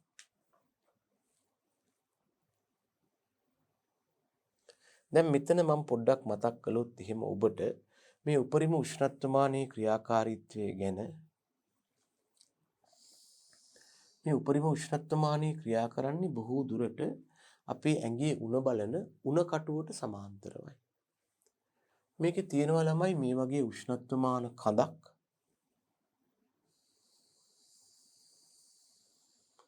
ඊළඟට තියෙනවා උෂ්ණත්වමාන බල්බයක්. ඔහොම තියෙනවා. මේ උෂ්ණත්වමානය තුල මේ තියෙන නලයේ විශේෂ ලක්ෂණයක් තියෙනවා. මේ නලය මෙහෙම ඇවිල්ලා උෂ්ණත්වමාන බල්බයේ අසලදී විස්කම්භය හෙවත් එයාගේ ප්‍රමාණය අඩුවීමකට ලක් වෙනවා. මෙන්න මේ වාගේ තත්වයකට ලක් වෙනවා. ලක් වෙලා තමයි බල්බය නිර්මාණය වෙන්නේ. මෙතන තියෙනවා උෂ්ණත්වමාන කඳේ බල්බය ආසන්නයේ විස්කම්භය අඩු ස්ථානයක්. මෙන්න මේකට අපි කියනවා කන්ස්ට්‍රික්ෂන් එකක් හෙවත් සංකුචනයක් කියලා. මේකට අපි කියනවා උෂ්ණත්වයේ ඉස්කම්භය අඩු ස්ථානයේට සංකුචනයක් කියලා.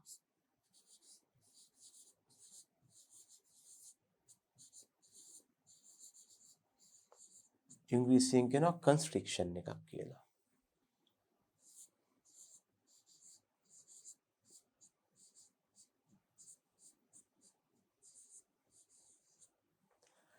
ළමයි දැනගන්න හුඟක් වෙලාවට මේ උපරිම උෂ්ණත්ව මානය තුල උෂ්ණත්ව මාන ද්‍රව්‍ය වශයෙන් යොදාගන්නේ රසදිය.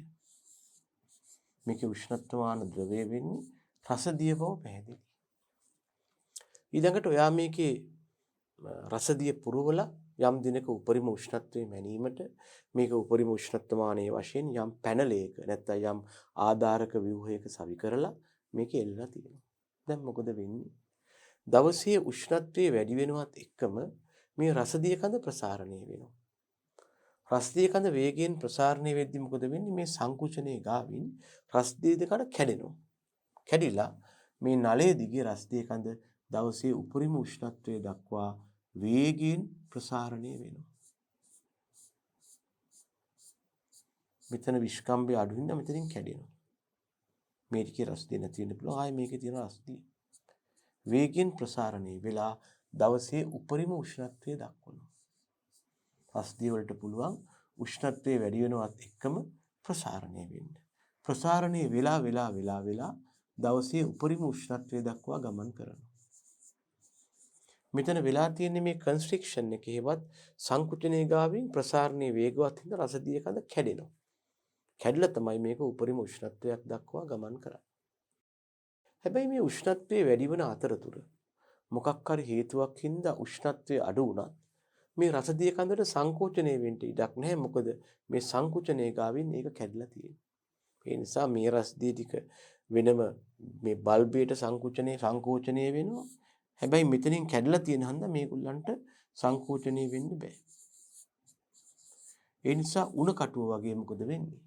මෙන්න මේ පාඨාංකය මගින් දවසේ උපරිම උෂ්ණත්වය දක්වනවා. අපි දවසේ උපරිම උෂ්ණත්වය මැනගෙන ඊට පස්සේ මොකද කරන්නේ? මේ රසදිය කඳ ආපහු පහළට ගේන්න ඕන මේ සංකුචනය ඔස්සේ. ඒ වගේ වෙලාවට කොහොමද රසදිය කඳ පහළ ගේන්නේ? මේ උෂ්ණත්ව මානයේ වේගයෙන් ගසනවා උණ කටුව වගේම තමයි. මම මේ කතා කළේ උපරිම උෂ්ණත්ව මානය ගැනයි. මේක යොදාගන්නේ යම් දිනක් තුළ පැවති වැඩිම උෂ්ණත්වයේ මැනීමටයි. මේකේ උෂ්ණත්ව මාන ද්‍රව්‍ය වශයෙන් අපි යොදාගන්නේ රසදියයි. එතකොට මේක ක්‍රමාංකණය කරලා තියෙනවා විශේෂ ලක්ෂණයක් වෙලා තියෙන්නේ මේ උපරිම උෂ්ණත්ව මානයේ උෂ්ණත්ව මාන කඳ හා උෂ්ණත්ව මාන බල්බය අතර අඩු විස්කම්භයක් සහිත ස්ථානයක් හෙවත් සංකුචනයක් හෙවත් කන්ස්ට්‍රික්ෂන් එකක් තියෙනවා. අපි උෂ්ණත්ව මානයේ බල්බය හා කඳ රසදිය වලින් පුරවලා ඒක තිබ්බහම එයා දවසේ වැඩිවන උෂ්ණත්වයට ලක් වෙනවා. ඒ ලක් වෙනවත් එක්ක මොකද වෙන්නේ? රසදිය කඳ සංකුචනය අසලින් බිඳිලා වෙනම ප්‍රසාරණය වෙනවා. මේ ආකාරයට වායුගෝලයේ වැඩිම හෙවත් උපරිම උෂ්ණත්වය දක්වා රසදිය කඳ ප්‍රසාරණය වෙනවා. නමුත් මෙහිදී උෂ්ණත්වය අඩු වුණා කියලා මේ රසදිය කඳට පහළ බහින්න හේතුවක් නැහැ. හේතුව එයා සංකුචනය අසලින් කැඩී ඇති නිසා. ඒ නිසා මෙන්න මේ මගින් අපි දවසේ උපරිම උෂ්ණත්වය මැනගන්නවා. මේ රසදිය කඳ මගින් අපි දවසේ උපරිම උෂ්ණත්වය මැනගන්නවා. උපරිම උෂ්ණත්වය ලබා ගත්තට පස්සේ අපට අවශ්‍ය වෙනවා මේ රසදිය කඳ පහළ යවන්න. නැත්තම් මෙතන හිස් අවකාශයක් තියෙනවානේ. මේ සඳහා අපි කරන්නේ උපකරණයේ වේගයෙන් ගසනවා. එතකොට රසදිය කඳ පහළට යනවා. හරි. ඔක තමයි අපි කතා කළ උපරිම උෂ්ණත්ව මානය ගැන කියන්න තියෙන දේ. නිශ්චිත කාල සීමාවක් නැත්නම් දිනක් තුලදී යම් ප්‍රදේශයක තිබූ උපරිම උෂ්ණත්ව අගයයි මේ මැනීමට උපරිම උෂ්ණත්ව මානය යොදා ගන්නවා. මෙන්න යොදා ගන්න විදිය මම ඔබට ඉදිරිපත් කළා. බලන්න. උපරිම උෂ්ණත්ව මානය මැක්සිමම් තර්මෝමීටර් යම් දිනක් තුල ලැබුණු වැඩිම උෂ්ණත්ව අගය මැනීමට යොදා ගන්න උපකරණයයි. මෙහි උෂ්ණත්ව මාන ද්‍රව්‍ය රසදිය බව දැනගන්න. ඒක වැදගත් වෙනවා. මොකද එයාගේ පරිමාව ප්‍රසාරණය වීමේදී වඩා යෝග්‍ය වෙන රසදිය ගන්න එක. මේ රසදිය කඳේ බල්බයට ආසන්නව අඩු විස්කම්භ කොටසක් හෙවත් සංකුචනයක් සංකුචනයක්. මොකද්ද? අපි ඉංග්‍රීසියෙන් කියව මේකට කන්ස්ට්‍රික්ෂන් එකක් තියෙනවා. සංකුචනයක් එහෙම නැත්නම් අපි කියනවා කන්ස්ට්‍රික්ෂන් එකක් තියෙනවා. උෂ්ණත්වයේ වැඩිවත්ම බල්බේ හා කඳේ ඇති රසදිය ප්‍රසාරණය වෙනවා. එම නිසා රසදිය කඳ අර සංකුචනයේ ගාවින් කැඩෙනවා. කැඩිලා රසදිය කඳ වෙනම උපරිම උෂ්ණත්වය දක්වා ප්‍රසාරණය වෙනවා. මෙන්න මේ රසදිය කඳේ අගය මගින් දවසේ උපරිම උෂ්ණත්වයයි පෙන්눔 කරන්නේ. මේ විදිහට දිනයේ උපරිම උෂ්ණත්වය ලබා ගත්තට පස්සේ මොකද අපි කරන්නේ? ආපහු දැන් අනික තමයි මෙහිදී උෂ්ණත්වයේ වැඩි වෙගෙන යද්දී හදිසියෙවත් සීතලක් ඇති වෙලා නැත්නම් අලුයම වෙලා පරිසර උෂ්ණත්වයේ පහළ ගියාට රස්තිය කඳර ක්ෂණිකව පහළ යන්න බෑ. මොකද සංකුචනයේ ගාවෙන් එක කැඩලා තියෙන හන්ද. මේ නිසා රස්තිය කඳේ පිහිටීම මගින් අපට ලබා ගන්න පුළුවන් යම් දිනක පැවති උපරිම උෂ්ණත්වය. මේ පාඨාංකය ලබා ගත්තට පස්සේ උෂ්ණත්වමානයේ වේගයෙන් ගැසීමෙන් අපට සංකුචනයේ ඔස්සේ අපව රස්තිය කඳ මුල් පිහිටීමට යවන්න පුළුවන්. මෙන්න උපරිම උෂ්ණත්වමානයේ ක්‍රියාකාරීත්වය. බලන්න ඊළඟට තියෙනවා අවම උෂ්ණත්වය. යම් නිශ්චිත කාල සීමාවක් තුළදී යම් ප්‍රදේශයකට ලැබූ අවම උෂ්ණත්වයයි. අවම කියන්නේ අඩුම උෂ්ණත්වය. මේ මැනීම සඳහා මොකද්ද පාවිච්චි කරන්නේ? අවම උෂ්ණත්වමානය භාවිතා කරනවා. මේක මැනීමට අපි යොදා ගන්නවා අවම උෂ්ණත්වමානය. ඒකට අපි ඉංග්‍රීසියෙන් කියනවා මිනිමම් තර්මෝමීටර් කියලා. right. මේක වැඩ කරන ආකාරය ඔබට පොඩ්ඩක් මතක් කළොත් ළමයෝ මොකක්ද මේ අවම උෂ්ණත්වමානය මේක වැඩ කරන්නේ මේ විදිහටයි. මේකෙත් තියෙන අර වගේම උෂ්ණත්වමාන කඳක්. ඒ වගේම උෂ්ණත්වමාන බල්බයක්. මේකේ උෂ්ණත්වමාන ද්‍රව්‍ය වශයෙන් බහුලව යොදාගන්නේ මධ්‍යසාර.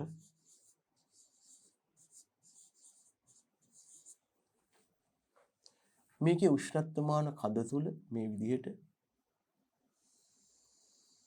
තියෙනවා සිදුර. ඒක තමයි නාලාකාර වෙලා මධ්‍යසාරය ආදී ගමන් කිරීමට ඉඩ සලස්වන්නේ. මේ තියෙන උෂ්ණත්වමානය තුල පවතින සිදුර. මෙන්න මේ උෂ්ණත්වමාන වලට අපි ඊටා විශේෂ ආකාරයේ දර්ශකයක් යොදා ගන්නවා. දර්ශකය කියලා කියන්නේ යම් දෙයක් පෙන්눔 කරන කෙනෙක්. එයාට පුළුවන් මේක මෙහෙමයි කියලා අපට පෙන්눔 කරන්න. දැනගන්න මේ අවම උෂ්ණත්වමානයි උෂ්ණත්වමාන දර්ශකයේ වශයෙන් අපි යොදාගන්නේ ලෝහමය ව්‍යුහයක්. මේකට සමහරු කියනවා ළමයි ලෝහමය දර්ශකය. එහෙම නැත්නම් කියනවා මෙටල් ඉන්ඩිකේටර් කියලා.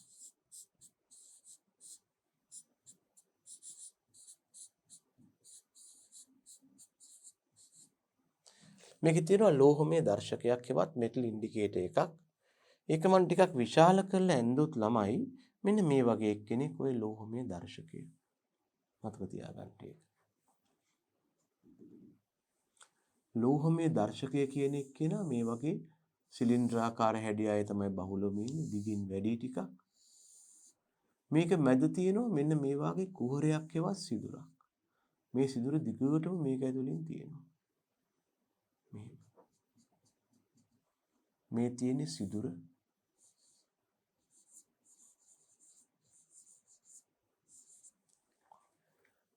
ළමයි තුනී උෂ්ණත්වමාන ද්‍රවයක් වන මධ්‍යසාරවලට මේකට මධ්‍යසාර යොදා ගන්න හේතුව ඒකයි. තුනී උෂ්ණත්වමාන ද්‍රවයක් වන මධ්‍යසාරවලට මේ දර්ශකයේ පිහිටීම එහා මෙහා කරන්නේ නැතුව නැත්තම් දර්ශකයේ පිහිටීම වෙනස් නොකර ප්‍රසාරණය හා සංකෝචනය වෙන්න පුළුවන්. මධ්‍යසාර වලට තමයි පුළුවන්. ඒකයි අපි අවම උෂ්ණත්වමාන ද්‍රව්‍ය විදිහට මධ්‍යසාර දාන්නේ. රසදිය දාන්නේ නැහැ. ඒක දැනගන්න මේ දර්ශකය ලෝහමය දර්ශකයක් වෙනවා. මේක හදලා තියෙන්නේ ලෝහ වලින්.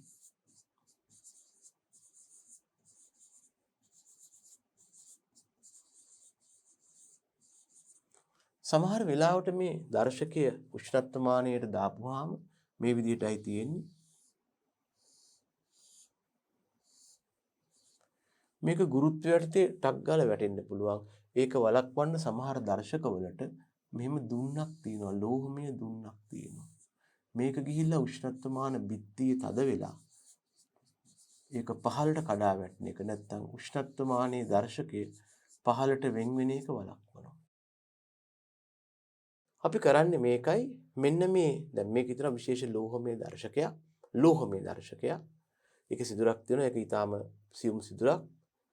ඒ වගේම දුන්නක් මගින් මේක බිත්තියට සම්බන්ධ වෙලා තියෙනවා. දවසේ උෂ්ණත්වය වැඩි වෙද්දි මොකද වෙන්නේ? මේ දර්ශකයේ පිහිටීම වෙනස් නොකර මධ්‍යසාර කඳට පුළුවන් දර්ශකයට උඩට ප්‍රසාරණය වෙන්න. එහෙනම් දවසේ උෂ්ණත්වය වැඩි වුණා කියලා මධ්‍යසාර ප්‍රසාරණය වුණා කියලා දර්ශකයේ පිහිටීම වෙනස් වෙන්නේ නැහැ. දර්ශකයේ පිහිටීම එහෙම තියෙද්දි මධ්‍යසාර කඳ දර්ශකයේ තියෙන සිදුර හරහා ඉහළට ගමන් කරනවා. එතකොට උෂ්ණත්වය වැඩි වුණා කියලා දර්ශකයේ උඩට යන්නේ නැහැ. හැබැයි උෂ්ණත්වය අඩු වුණාම මොකද වෙන්නේ? මධ්‍යසාර කඳ පහළට සංකෝචනය වෙනවා.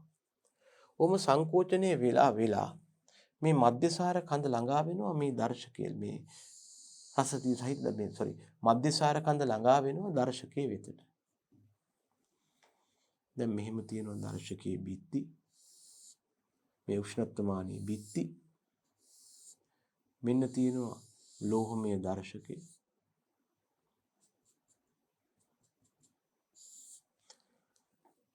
දැන් මේ මධ්‍යසාර කඳ මෙතෙන්ටම ආවට පස්සේ මොකද වෙන්නේ? මේ මධ්‍යසාර කඳේ මධ්‍යසාර පෘෂ්ඨය ක්‍රියා කරනවා ද්‍රව පටලයක් විදිහට. සංසක්ති හා ආසක්ති බල මගින් ද්‍රව පටලයක් විදිහට ක්‍රියා කරනවා. ක්‍රියා කරලා එයා මොකද කරන්නේ? තවදුරටත් සංකෝචනය වෙනකොට මේ මධ්‍යසාර ද්‍රව පටලය එයාගේ පෘෂ්ඨිකාතතිය නම් ලක්ෂණය නිසා මධ්‍යසාර ද්‍රව පටලය එයාගේ පෘෂ්ඨිකාතතිය නම් ලක්ෂණය නිසා මේ දර්ශකයේ මොකද කරන්නේ? දවසේ අවම උෂ්ණත්වයේ දක්වාම ගෙනියනවා. අපිට මේ මගින් මේ දර්ශකයේ ඉහළ කෙළවර මගින් උෂ්ණත්වමානය නැත්නම් වායුගෝල උෂ්ණත්වය කියව ගන්න පුළුවන්. දර්ශකයේ ඉහළ කෙළවර මගින් වායුගෝල උෂ්ණත්වය කියව ගන්න පුළුවන්. අපි කතා කළේ අවම උෂ්ණත්වය යම් දිනක් තුල පවතින අඩුම උෂ්ණත්වයේ මනින ආකාරයයි. මේ සඳහා යොදාගත්තේ මොකක්ද අපි? අවම උෂ්ණත්වමානය. දැන් උපරිම උෂ්ණත්වමානයේ උෂ්ණත්වමාන ද්‍රව්‍ය රසදිය වෙනවා වගේ අවම උෂ්ණත්වමානයේ උෂ්ණත්වමාන ද්‍රව්‍ය මධ්‍යසාර වුණා. ඒකට හේතුව මධ්‍යසාර කියන්නේ සාපේක්ෂව තුනී ද්‍රාවණයක්. එයාට පැහැදිලිව එහාට මෙහාට යන්න පුළුවන්. ඒතකොට මේකේ දාලා තියෙනවා විශේෂ ලෝහමය දර්ශකයක්. මේ දර්ශකය සිදුරක් සහිත දර්ශකයක් වෙනවා. මේ දර්ශකයේ සිදුරක් තියෙනවා මේ විදිහට. ලෝහමය දර්ශකයක්. මේ දර්ශකය උෂ්ණත්වමානයේ බිත්තියත් එක්ක සවි වෙන්න නැත්නම් බිත්තියත් එක්ක හොඳට බදලා හිටින්න දුන්නක් පවා දාලා තියෙනවා. අපි ඊළඟට කරන්නේ මොකක්ද? මේ දර්ශකයේ උදේම අරගෙන මධ්‍යසාර කඳ ඉහළින් තියෙනවා. උදේ පාඨාංක ලබා ගත්තට පස්සේ කරන වැඩක් තමයි මේ දර්ශකයේ අරගෙන උදේ පාඨාංක ලබා ගත්තට පස්සේ මේ දර්ශකයේ අරගෙන මධ්‍යසාර කඳ උඩින් තියෙනවා. මේ දර්ශකයේ අරගෙන මේ තියෙන්නේ මධ්‍යසාර කඳ නම්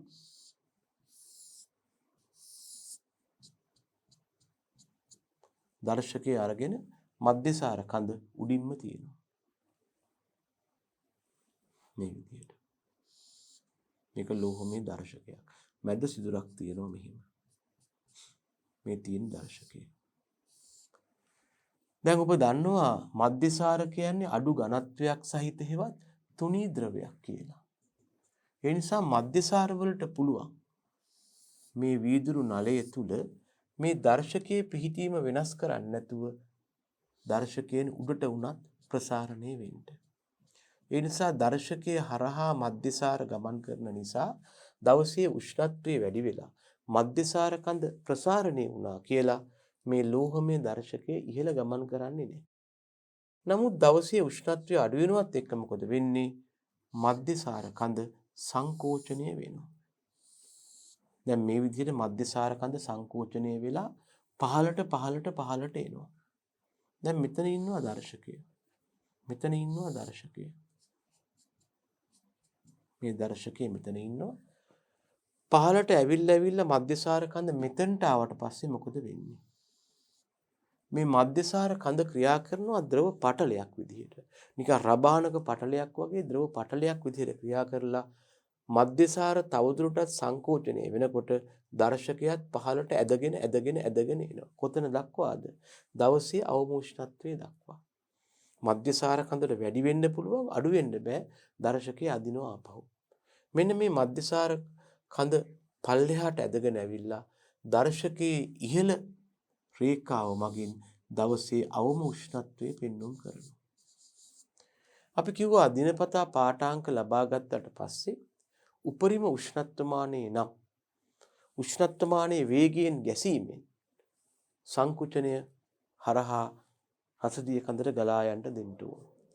ඒ වගේම අවම උෂ්ණත්වමානයක දිනපතා පාඨාංක ලබා ගත්තට පස්සේ මේ දර්ශකයේ කොහි තිබ්බත් මේ ලෝහමය දර්ශකයේ කොහි තිබ්බත් අපි දර්ශකය ගෙනල්ලා මධ්‍යසාර කඳ මතු පිටින් තියන්න ඕන. දැන් ප්‍රශ්නයක් තියෙනවා මේ දර්ශකයේ තියෙන වීදුරු නලයක් ඇතුළත. මේක ලෝහමය දර්ශකයක්. අපි කොහොමද එළියේ ඉඳගෙන මේ දර්ශකය ගෙනල්ලා මධ්‍යසාර කඳ මතු පිටින් තියන්නේ? ඒ සඳහා අපිට කළ හැකි දෙයක් තමයි බාහිරින් චුම්බකයක් චලනය කරන්න පුළුවන්. ඔබට මතකද පොඩි කාලෙදී මෙහෙම පත්තර කෑල්ලක් වූ කඩදාසියක් අරගෙන උකුඩින් ඉදි කට්ටක් තියලා යටින් චුම්බකයක් එහාට මෙහාට ගෙනද්දි මේ ඉදි කට්ට නටනවා වගේ වෙනවා. ඒ කියන්නේ එහෙම චුම්බකයකට පුළුවන් ලෝහමය ව්‍යුහයක පිහිටීම පාලනය කරන්න. ඉතින් මෙතෙන්දිත් අපි කරන්නේ බාහිරින් චුම්බකයක් චලනය කරලා මේ දර්ශකය මධ්‍යසාර කඳ මතු පිටින් ගෙනත් තියෙන එකයි. අපි කතා කළේ උපරිම හා අවම උෂ්ණත්වමාන පිළිබඳව.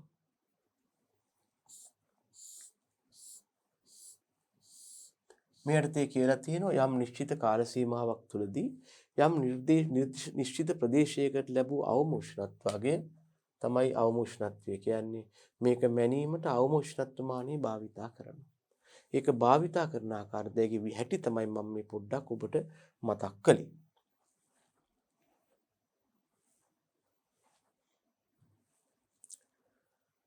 යම් දුනක් තුළ ලැබුණු අඩුම උෂ්ණත්වයේ මැනීමට යොදා ගනි.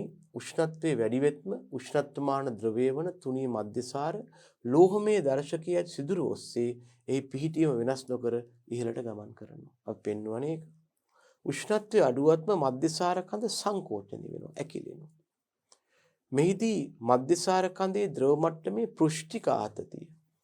ඔබ දන්නවා ඇති කිසියම් ද්‍රව පෘෂ්ඨයක් වෙනම අංශුන් වශයෙන් ක්‍රියා කරන්නේ නැතුව පෘෂ්ඨයක් බවට පත් කිරීමෙන් ලබා ගන්නා දැඩි බවට අපි කියනවා පෘෂ්ඨික ආතතිය කියලා. මේ මගින් මොකද වෙන්නේ? ලෝහමය දර්ශකය දවසේ අවම උෂ්ණත්වයේ දක්වාම පහළට ගේනවා. මෙහිදී ලෝහමය දර්ශකයේ ඉහළ කෙළවර පාඨාංක මගින් එක මතක තියාගන්න. ඉහළ කෙළවර පාඨාංක මගින් දවසේ අවම උෂ්ණත්වයේ දක්වනවා. දැනගන්න දිනපතාම පාඨාංක ලබා ගත්තට පස්සේ බාහිරින් කාන්දමක් නැත්තම් චුම්බකයක් එහා මෙහා ගෙනහිල්ලා මේ දර්ශකයේ අරගෙන මධ්‍යසාර කඳ මතින් තියන්න ඕන. හරිද? ඔය අපි කතා කළේ උෂ්ණත්වයේ යටතේ උපරිම හා අවම උෂ්ණත්වයේ මනින ආකාරය ගැන. එතකොට දැනගන්න මේ සඳහා ඔය ඉහතින් මම රූප සටහන් ඇඳපු උෂ්ණත්වමාන දෙකක් තිබුණා. මම දැන් ඔබට රූපයක් දෙන්නේ නැතුව එතන පොඩ්ඩක් ඇඳලම පෙන්වුවේ මේ ක්‍රියාකාරීත්වය විස්තර කරන්න අවශ්‍ය නිසායි. මේ තියෙන්නේ අවම උෂ්ණත්වමානයේ ලෝහමය දර්ශකයක් තියෙනවා.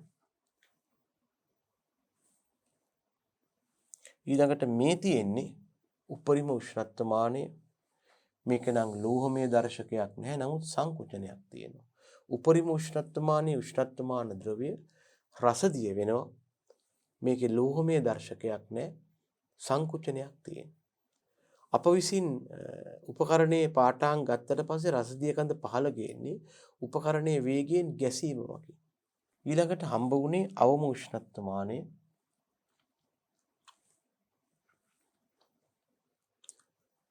අපි කිව්වා අවම උෂ්ණත්වමානයේ උෂ්ණත්වමාන ද්‍රවය තුනී ද්‍රාවණයක් වන මධ්‍යසාරයි.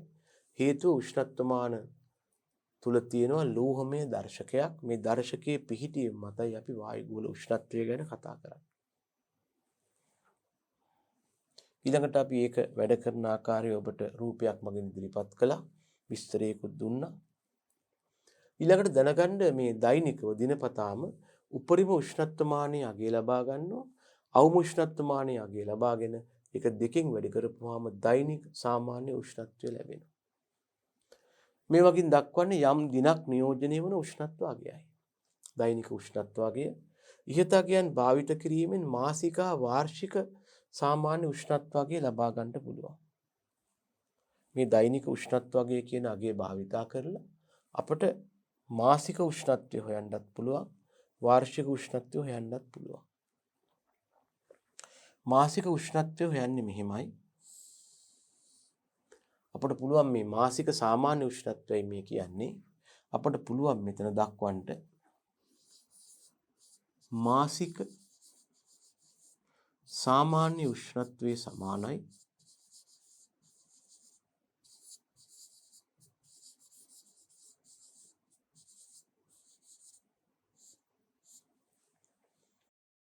අපට මේ අගය හොයන්න කළ හැකි දෙයක් තමයි දෛනික උෂ්ණත්ව අගයන් අපි මාසයක් තිස්සේ එකතු කරලා මාසයේ දින ගණනින් බෙදනවා. මේක මේ එකතු කළා කියන දානවා අපි සමේෂන් කියන සංකේතය. මේ මගින් දක්වන්නේ යමක් එකට එකතු කළා කියන එකයි. එහෙනම් මාසික සාමාන්‍ය උෂ්ණත්වයේ සමානයි දෛනික සාමාන්‍ය උෂ්ණත්ව අගයන් දිනකට ලැබෙන සාමාන්‍ය උෂ්ණත්වය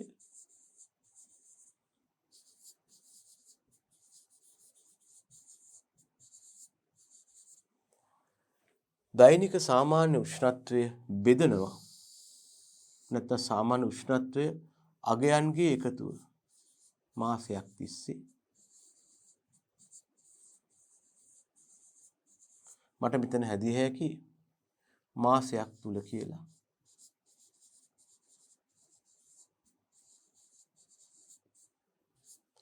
මාසයක් තුල දෛනික සාමාන්‍ය උෂ්ණත්ව අගයන්ගේ එකතුව මෙන්න දෛනික සාමාන්‍ය උෂ්ණත්ව අගය ගන්න විදිය. උපරිම උෂ්ණත්වයයි අවම උෂ්ණත්වයයි එකතු කරලා දෙකෙන් බෙදෙනවා. ඒමකින් තමයි අපි මාසික සාමාන්‍ය උෂ්ණත්වය ලබාගන්නේ. කොහොමද ලබාගන්නේ? දෛනික නැත්නම් මාසයක් තුල දෛනික සාමාන්‍ය උෂ්ණත්ව අගයන් එකට එකතු කරලා ඒක බෙදෙනවා මාසයේ දින ගණනින්. දවස් 30ක් නම් 30න් බෙදෙනවා, 31ක් නම් 31න්, 28ක් නම් එහෙම බෙදෙනවා. මේ මගින් අපට ලැබෙන අගය තමයි දෛනික මාසික සාමාන්‍ය උෂ්ණත්වය. ඊළඟට මේ මාසික සාමාන්‍ය උෂ්ණත්වයන් භාවිතා කරලා අපට හොයා ගන්න පුළුවන් වාර්ෂික සාමාන්‍ය උෂ්ණත්වය. කිසියම් අවුරුද්දක තියෙන සාමාන්‍ය උෂ්ණත්වය. මේකට අපි කියනවා වාර්ෂික සාමාන්‍ය උෂ්ණත්වය කියලා. අවුරුද්දක සාමාන්‍ය උෂ්ණත්වය කොච්චරද? ඕක හොයන්නේ කොහොමද? මාසික සාමාන්‍ය උෂ්ණත්වයන් අරගෙන මාසික සාමාන්‍ය උෂ්ණත්වයන් අරගෙන මේ වගේ අගයන් 12ක් අපට එනවා. මේවායේ එකතුව ගන්නවා. මොකද සමහරු සමේෂන් මාක් එක දානවා. ඊළඟට මේක බෙදනවා 12න් හෙවත්. මොකද්ද මේ 12 කියන්නේ? වසරක මාස. වසරක ඇති මාස ගානින් බෙදනවා. ඒකයි 12ක් ගත්තේ මෙතන. මේ මගින් අපට ලැබෙනවා වාර්ෂික සාමාන්‍ය උෂ්ණත්වය. යම් ප්‍රදේශයක වසරක තිබිච්ච ඇවරේජ් උෂ්ණත්වය ගන්න පුළුවන්. එහෙනම් අපි කතා කළා මේ වෙනකොට වර්ෂාපතනය හා එය මැනීම ගැන, උෂ්ණත්වය ගැන. අපි කිව්වා මේ යටතේ උෂ්ණත්වය ප්‍රධාන ආකාර දෙකකින් මනිනවා කියලා. එකකට කිව්වා වායුගෝල උෂ්ණත්වය.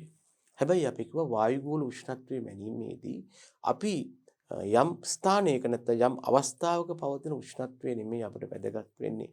කෘෂි කර්මාන්තයේදී යම් සලකා බලන දිනක පවතින වැඩිම උෂ්ණත්වයේවත් උපරිම උෂ්ණත්ව වගේ හා යම් සලකා බලන දිනක පවතින අඩුම උෂ්ණත්වයේවත් අවම උෂ්ණත්ව වගේයි. ඉතින් මෙමාගියන් මැනීමට අපි භාවිතා කළා උෂ්ණත්ව මාන.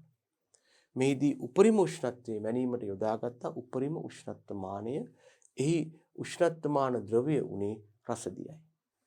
දවසේ අඩුම උෂ්ණත්වය මැනීමට යොදාගත්ත අවම උෂ්ණත්වමානය ඒ උෂ්ණත්වමාන ද්‍රව්‍ය උනේ මධ්‍යසාරයි. එතකොට මේකෙන් ලෝහමය දර්ශකයක් තිබ්බ අවම උෂ්ණත්වමානය තුල සංකුචනයක් හෝ සංකෝචනයක් තිබ්බා උපරිම උෂ්ණත්වමානය තුල. ඊළඟට මේවායින් ලබාගත් දෛනික උෂ්ණත්වයන් පාවිච්චි කරලා අපට පුළුවන් වුණා මසක් නියෝජනය කරන උෂ්ණත්වයක් යොදා ගන්න. ඒකට අපි කිව්වා මාසික සාමාන්‍ය උෂ්ණත්වය.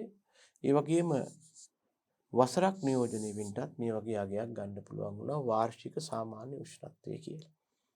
හොඳයි. ඔන්න ඔය ගැනත් පොඩි අවබෝධයක් තියාගන්න. අපි මෙතෙක් කතා කළේ වායුගෝලයේ පවතින උෂ්ණත්වය හෙවත් වායුගෝලීය උෂ්ණත්වය ගැනයි. මේකේ තව පැත්තක් තියෙනවා. පසෙත් උෂ්ණත්වයක් තියෙන්න පුළුවන්. ඒ ගැනයි මේ කතා කරන්න යන්නේ පාංශු උෂ්ණත්වය. හොඳයි. අපි දැන් කලින් කතා කළේ මීට කලින් වැඩසටහන මේ අපි ඉදිරිපත් කළේ ඕගොල්ලන්ට කොහොමද වායුගෝල උෂ්ණත්වය මනින්නේ. ඒතර වායුගෝල උෂ්ණත්වය මැනීමේදී එකක් තමයි උපරිම උෂ්ණත්වය මැන්න, අනික තමයි අවම උෂ්ණත්වය මැන්න. උපරිම උෂ්ණත්වය මැනීමට වෙන උෂ්ණත්වමාන තිබුණා. උපරිම උෂ්ණත්වමාන අවමයකට අවම උෂ්ණත්වමානය තිබුණා. ඔබට මතක ඇති උපරිම උෂ්ණත්වමානයේ උෂ්ණත්වමාන ද්‍රව්‍ය උනේ කවුද? රසදිය.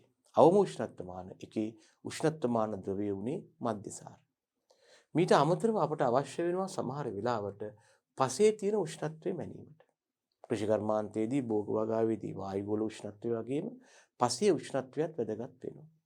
ඉතින් මෙන්න මේ විදිහට පසේ පවතින උෂ්ණත්වය මැනීමට යොදා ගන්න උපකරණයට අපි කියනවා පාංශු උෂ්ණත්වමානය නැත්නම් සොයිල් තර්මෝමීටර් කියලා. එතකොට අපි දැන් මේ කතා කරන්නට යන්නේ පාංශු උෂ්ණත්වමාන ගැනයි. මේක වැදගත් වෙනවා. මේකේ පාඨාංක, බීජ ප්‍රරෝහණය, ශාකවල මූල වර්ධනය, කාබනික පදාර්ථ වියෝජනය, පාංශු ජීවීන්ගේ ක්‍රියා වැනි පසේ උෂ්ණත්වයේ දායක වන වෙලාවට කොච්චරක්ද පසේ උෂ්ණත්වය කියලා හොයාගන්න අපට මේක වැදගත් වෙනවා. හැබැයි දරුවනේ මේකේ එක දෙයක් තියෙනවා. මේක පසේ විවිධ ගැඹුරින් අපි සවි කරනවා. දැන් ඒකට හේතුව මේකයි. අපි වායුගෝල උෂ්ණත්වයේ මැනීමේදී සම්මතයක් වෙලා තියෙන්නේ මොකක්ද? මේ තියෙන පොළොව මට්ටම නම් පොළොව මට්ටමේ ඉඳලා මීටර්ස් 1.2ක් පමණ ඉහළින් තමයි වායුගෝල උෂ්ණත්වය මනින්නේ. මීටර 1.2ක් ඉහළට ගිහිල්ලා එතන තමයි අපි වායුගෝල උෂ්ණත්වය මැනීම කරන්නේ. මේක තමයි සම්මතය. මේ තියෙන වායුගෝලය නම් මේක තමයි සම්මතය. වායුගෝලීය උෂ්ණත්වය මනින්නේ පොළොව මට්ටමේ සිට මීටර් 1.2ක් ඉහළින්. හැබැයි පස හෙවත් පාංශු උෂ්ණත්වයේ මැනීමේදී තත්ත්වය මීට වඩා වෙනස් වෙනවා. මෙතෙන්දී අපි පසේ විවිධ ස්තරවල පසේ තියෙන විවිධ ගැඹුරේ උෂ්ණත්වයේ මැනීමක් කරනවා. සමහර වෙලාවට පසේ උෂ්ණත්වයේ පසේ උෂ්ණත්වයේ සෙන්ටිමීටර් වලින් මේ දක්වලා තියෙන විදිහට අපි විවිධ අගයන් යටතේ මැනීම කරනවා. ඒක 5 වෙන්න පුළුවන්, 10 වෙන්න පුළුවන්, නැත්නම් 15 වෙන්න පුළුවන්, 10 වෙන්න පුළුවන්, 30 වෙන්න පුළුවන්, 100 වෙන්න පුළුවන් ආදී වශයෙන් පසේ විවිධ ගැඹුරේ උෂ්ණත්වයේ මැනීමක් කරනවා. ඒකට හේතුව තමයි වායුගෝලයේ වගේ නෙමේ පසේ විවිධ ගැඹුරේ උෂ්ණත්වය අධිකව වෙනස් වෙනවා. අනික් පැත්තට අපිට මේ පසේ විවිධ ගැඹුරේ උෂ්ණත්වය ඕනනම් පුළුවන් අපි එක්තරා රූපයක් නැත්නම් සටහනක් නිර්මාණය කරනවා. අපේ මට්ටමට නම් එච්චර වැදගත් නැහැ. ඒකට අපි කියනවා soil temperature profile එක කියලා. පසක පවතින උෂ්ණත්වය සම්බන්ධයෙන් පොඩි වගුවක් වගේ හදන්න පුළුවන් සටහනක්. මේකට අපි කියනවා soil temperature profile එකක් කියලා. මේ වගේ එකක් හදන්නත් අපිට මේ විදිහට පාංශු උෂ්ණත්වයේ විවිධ ගැඹුරින් මැනගන්න එක වැදගත් වෙනවා. ඉතින් ඒ නිසා පසේ සිලිබස් 15 එතනින් ගියාම 10 එහෙම නැත්නම් 30 100 ආදී විවිධ උෂ්ණත්වවල උෂ්ණත්වමාන සවිකරනවා. අනික තමයි පසේ උෂ්ණත්වයේ මැනීමේදී අපි උෂ්ණත්වමාන සවිකරන ක්‍රමයක් තියෙනවා. මේ විදිහට දැන් අපි අර කලින් කිව්වා වගේ මේ තියෙන පොළොව මට්ටම නම් පසේ විවිධ ගැඹුරින් උෂ්ණත්වමාන සවිකරනවා. 15න් වෙන්න පුළුවන්, නැත්නම් 10න් වෙන්න පුළුවන්, 15න් වෙන්න පුළුවන්, 30න් වෙන්න පුළුවන්, 100න් වෙන්න පුළුවන් ආදී වශයෙන් පසේ විවිධ ගැඹුරින් උෂ්ණත්වමාන සවි කරනවා. ඊළඟට මේ උෂ්ණත්වමාන වල කඳ අපි කරන වැඩි ඍජුව ඔහොම තියන්නේ නැහැ. ඒ වෙනුවට අංශක 45ක් ආනතව තමයි සවි කරන්නේ. මෙන්න මේ විදිහට. උෂ්ණත්වමානයේ කඳ මෙහෙම අංශක 45ක් ආනත කිරීමේ එක හේතුවක් තියෙනවා. ඒක තමයි ළමයෝ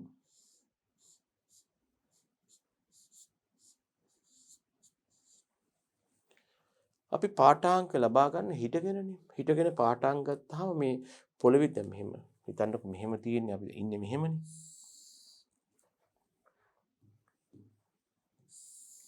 අපි දැන් මෙහෙම හිටගෙන ඉන්නවා. උෂ්ණත්වමානයේ තියෙන්නේ මෙහෙම. ඉතින් අපිට හිටගෙන අපි ඇස් ගමන් කරන මට්ටමක් තියෙනවනේ මේ පාඨාංකය ලබා ගන්න බෑනේ. එහෙමනම් ඉතින් බඩ ගාගෙන යන්න එපා. ඒ නිසා මේ උෂ්ණත්වමාන පාඨාංකයේ හිටගෙන ඉන්න ගමන්ම කියවීමේ පහසුවට මේ උෂ්ණත්වමාන කඳ අංශක 45ක්. අංශක 45 බැගින් සෑම එකකම කඳ ආනත කරලා තියෙනවා. එතකොට අපිට පහසුවෙන් හිටගෙන ඉන්න ගමන්ම මේ උෂ්ණත්වමානවල පාඨාංක කියවන්න පුළුවන්. මේ විදිහට. අන්න ඒකටයි උෂ්ණත්වමාන කඳ අංශක 45ක් ආනත කරලා තියෙන්නේ. එහෙනම් එකක් තමයි පසේ විවිධ ගැඹුරින් මේවා සවි කරනවා. ඒ වගේම පාඨාංක කියවීමේ පහසුවට උෂ්ණත්වමාන කඳ ආනතව සවි කරලා තියෙනවා. තව දෙයක් තමයි දැන් මේ උෂ්ණත්වමාන නැත්නම් පසේ උෂ්ණත්වයේ මනින උපකරණයවත් පාංශ උෂ්ණත්වමාන අපි සවි කරනකොට මේවා පයට පෑගෙන්න පුළුවන්. මොකද පොළොව ආශ්‍රිතවනේ තියෙන්නේ. මේ පයට පෑගීමේ අවදානම වළක්වන්නට අපි මොකද කරන්නේ? මේවා වටා ලී වලින් වැටක් ගහනවා. එතකොට මේ උෂ්ණත්වමාන පයට පෑගෙන්නේ නැහැ. මේ වගේ ලී වලින් වැටක් දාලා තියෙනවා. මේ විදිහට. ඒ නිසා අපිට ඈත ඉඳලා පාඨාංක කියවන්න පුළුවන් මේ විදිහට. මේක පයට පෑගීමකින් තොරව.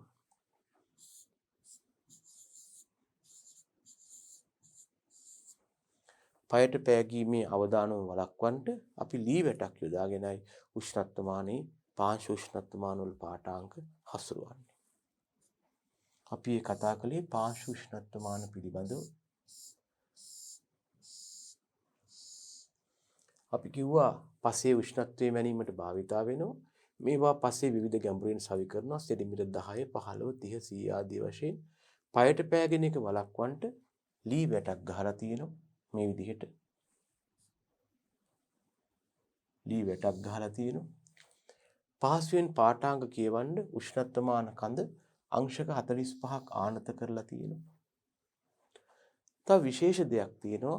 ළමයි පාංශ උෂ්ණත්වමාන මගින් දිනකට දෙවරක් පාඨාංක ලබා ගන්නවා.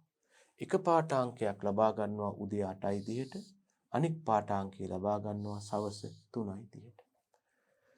උදේ 8:30 සහ සවස් 3:30 වශයෙන් මේවා මගින් අපි දිනකට දෙවරක් පාඨාංක ලබා ගන්නවා. ඒක මතක තියාගන්න. ඒක තමයි සම්මතිය වෙන්නේ. අපි එතකොට මේ වෙනකොට මේ පරිච්ඡේදය යටතේ කතා කරලා තියෙනවා. වර්ෂාමාන වලින් පාඨාංක ලබා ගැනීම නැත්නම් වර්ෂාමාන පාඨාංක සම්බන්ධ යම් යම් ගණනය කිරීම ටික වර්ෂාමානයකින් ලබා ගන්න පාඨාංක සටහන් නොවන හා සටහන් වන වර්ෂාමානයේ මගින් ඊළඟට කතා කළා විශේෂයෙන්ම උෂ්ණත්වයේ මැනීම ගැන. අපි කිව්වා මෙහිදී අපි යම් අවස්ථාවක උෂ්ණත්වයේ නෙමෙයි මනින්නේ ඒ දවස තුල පැවති වැඩිම උෂ්ණත්වයේවත් උපරිම උෂ්ණත්වයේ හා ඒ දවස තුල පැවති අඩුම උෂ්ණත්වයේ කියලා. එතකොට ඒ සඳහා උපරිම උෂ්ණත්වමානයේ උෂ්ණත්වමාන ද්‍රවයේ වශයෙන් රසදී යොදාගත්තා. අවම උෂ්ණත්වමානයේ උෂ්ණත්වමාන ද්‍රවයේ වශයෙන් මධ්‍යසාර යොදාගත්තා. මේ ක්‍රියාවන් දෙකම එකට කළ හැකි උෂ්ණත්වමානයක් තිබුණා ඔබට මතක ඇති 6K උපරිම හා අවම උෂ්ණත්වමානය කියලා.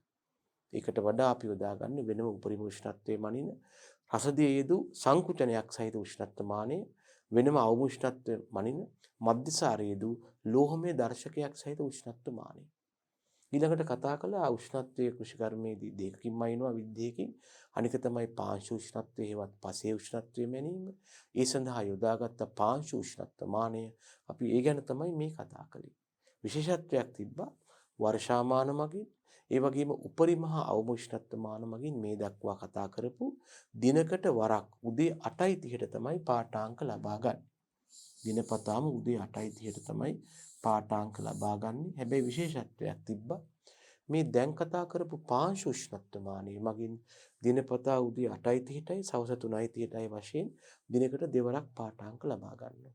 ඒකට හේතුව පසේ උෂ්ණත්වය දවසේ කාලය අනුව අධිකව විචරණය වෙනවා. හොඳයි. එහෙනම් අපි මේ පරිච්ඡේදය මගින් කතා කළේ කොහොමද වර්ෂාමානය හා වර්ෂාපතනය හා උෂ්ණත්වය වායුගෝලය හා පසේ උෂ්ණත්වය මනින්නේ කියලා. එහෙනම් අපි මේ පරිච්ඡේදය නිමා කරලා ඊළඟ පරිච්ඡේදයෙන් බලමු කොහොමද සාපේක්ෂ ආර්ද්‍රතාව මනින්නේ කියලා. හොඳයි.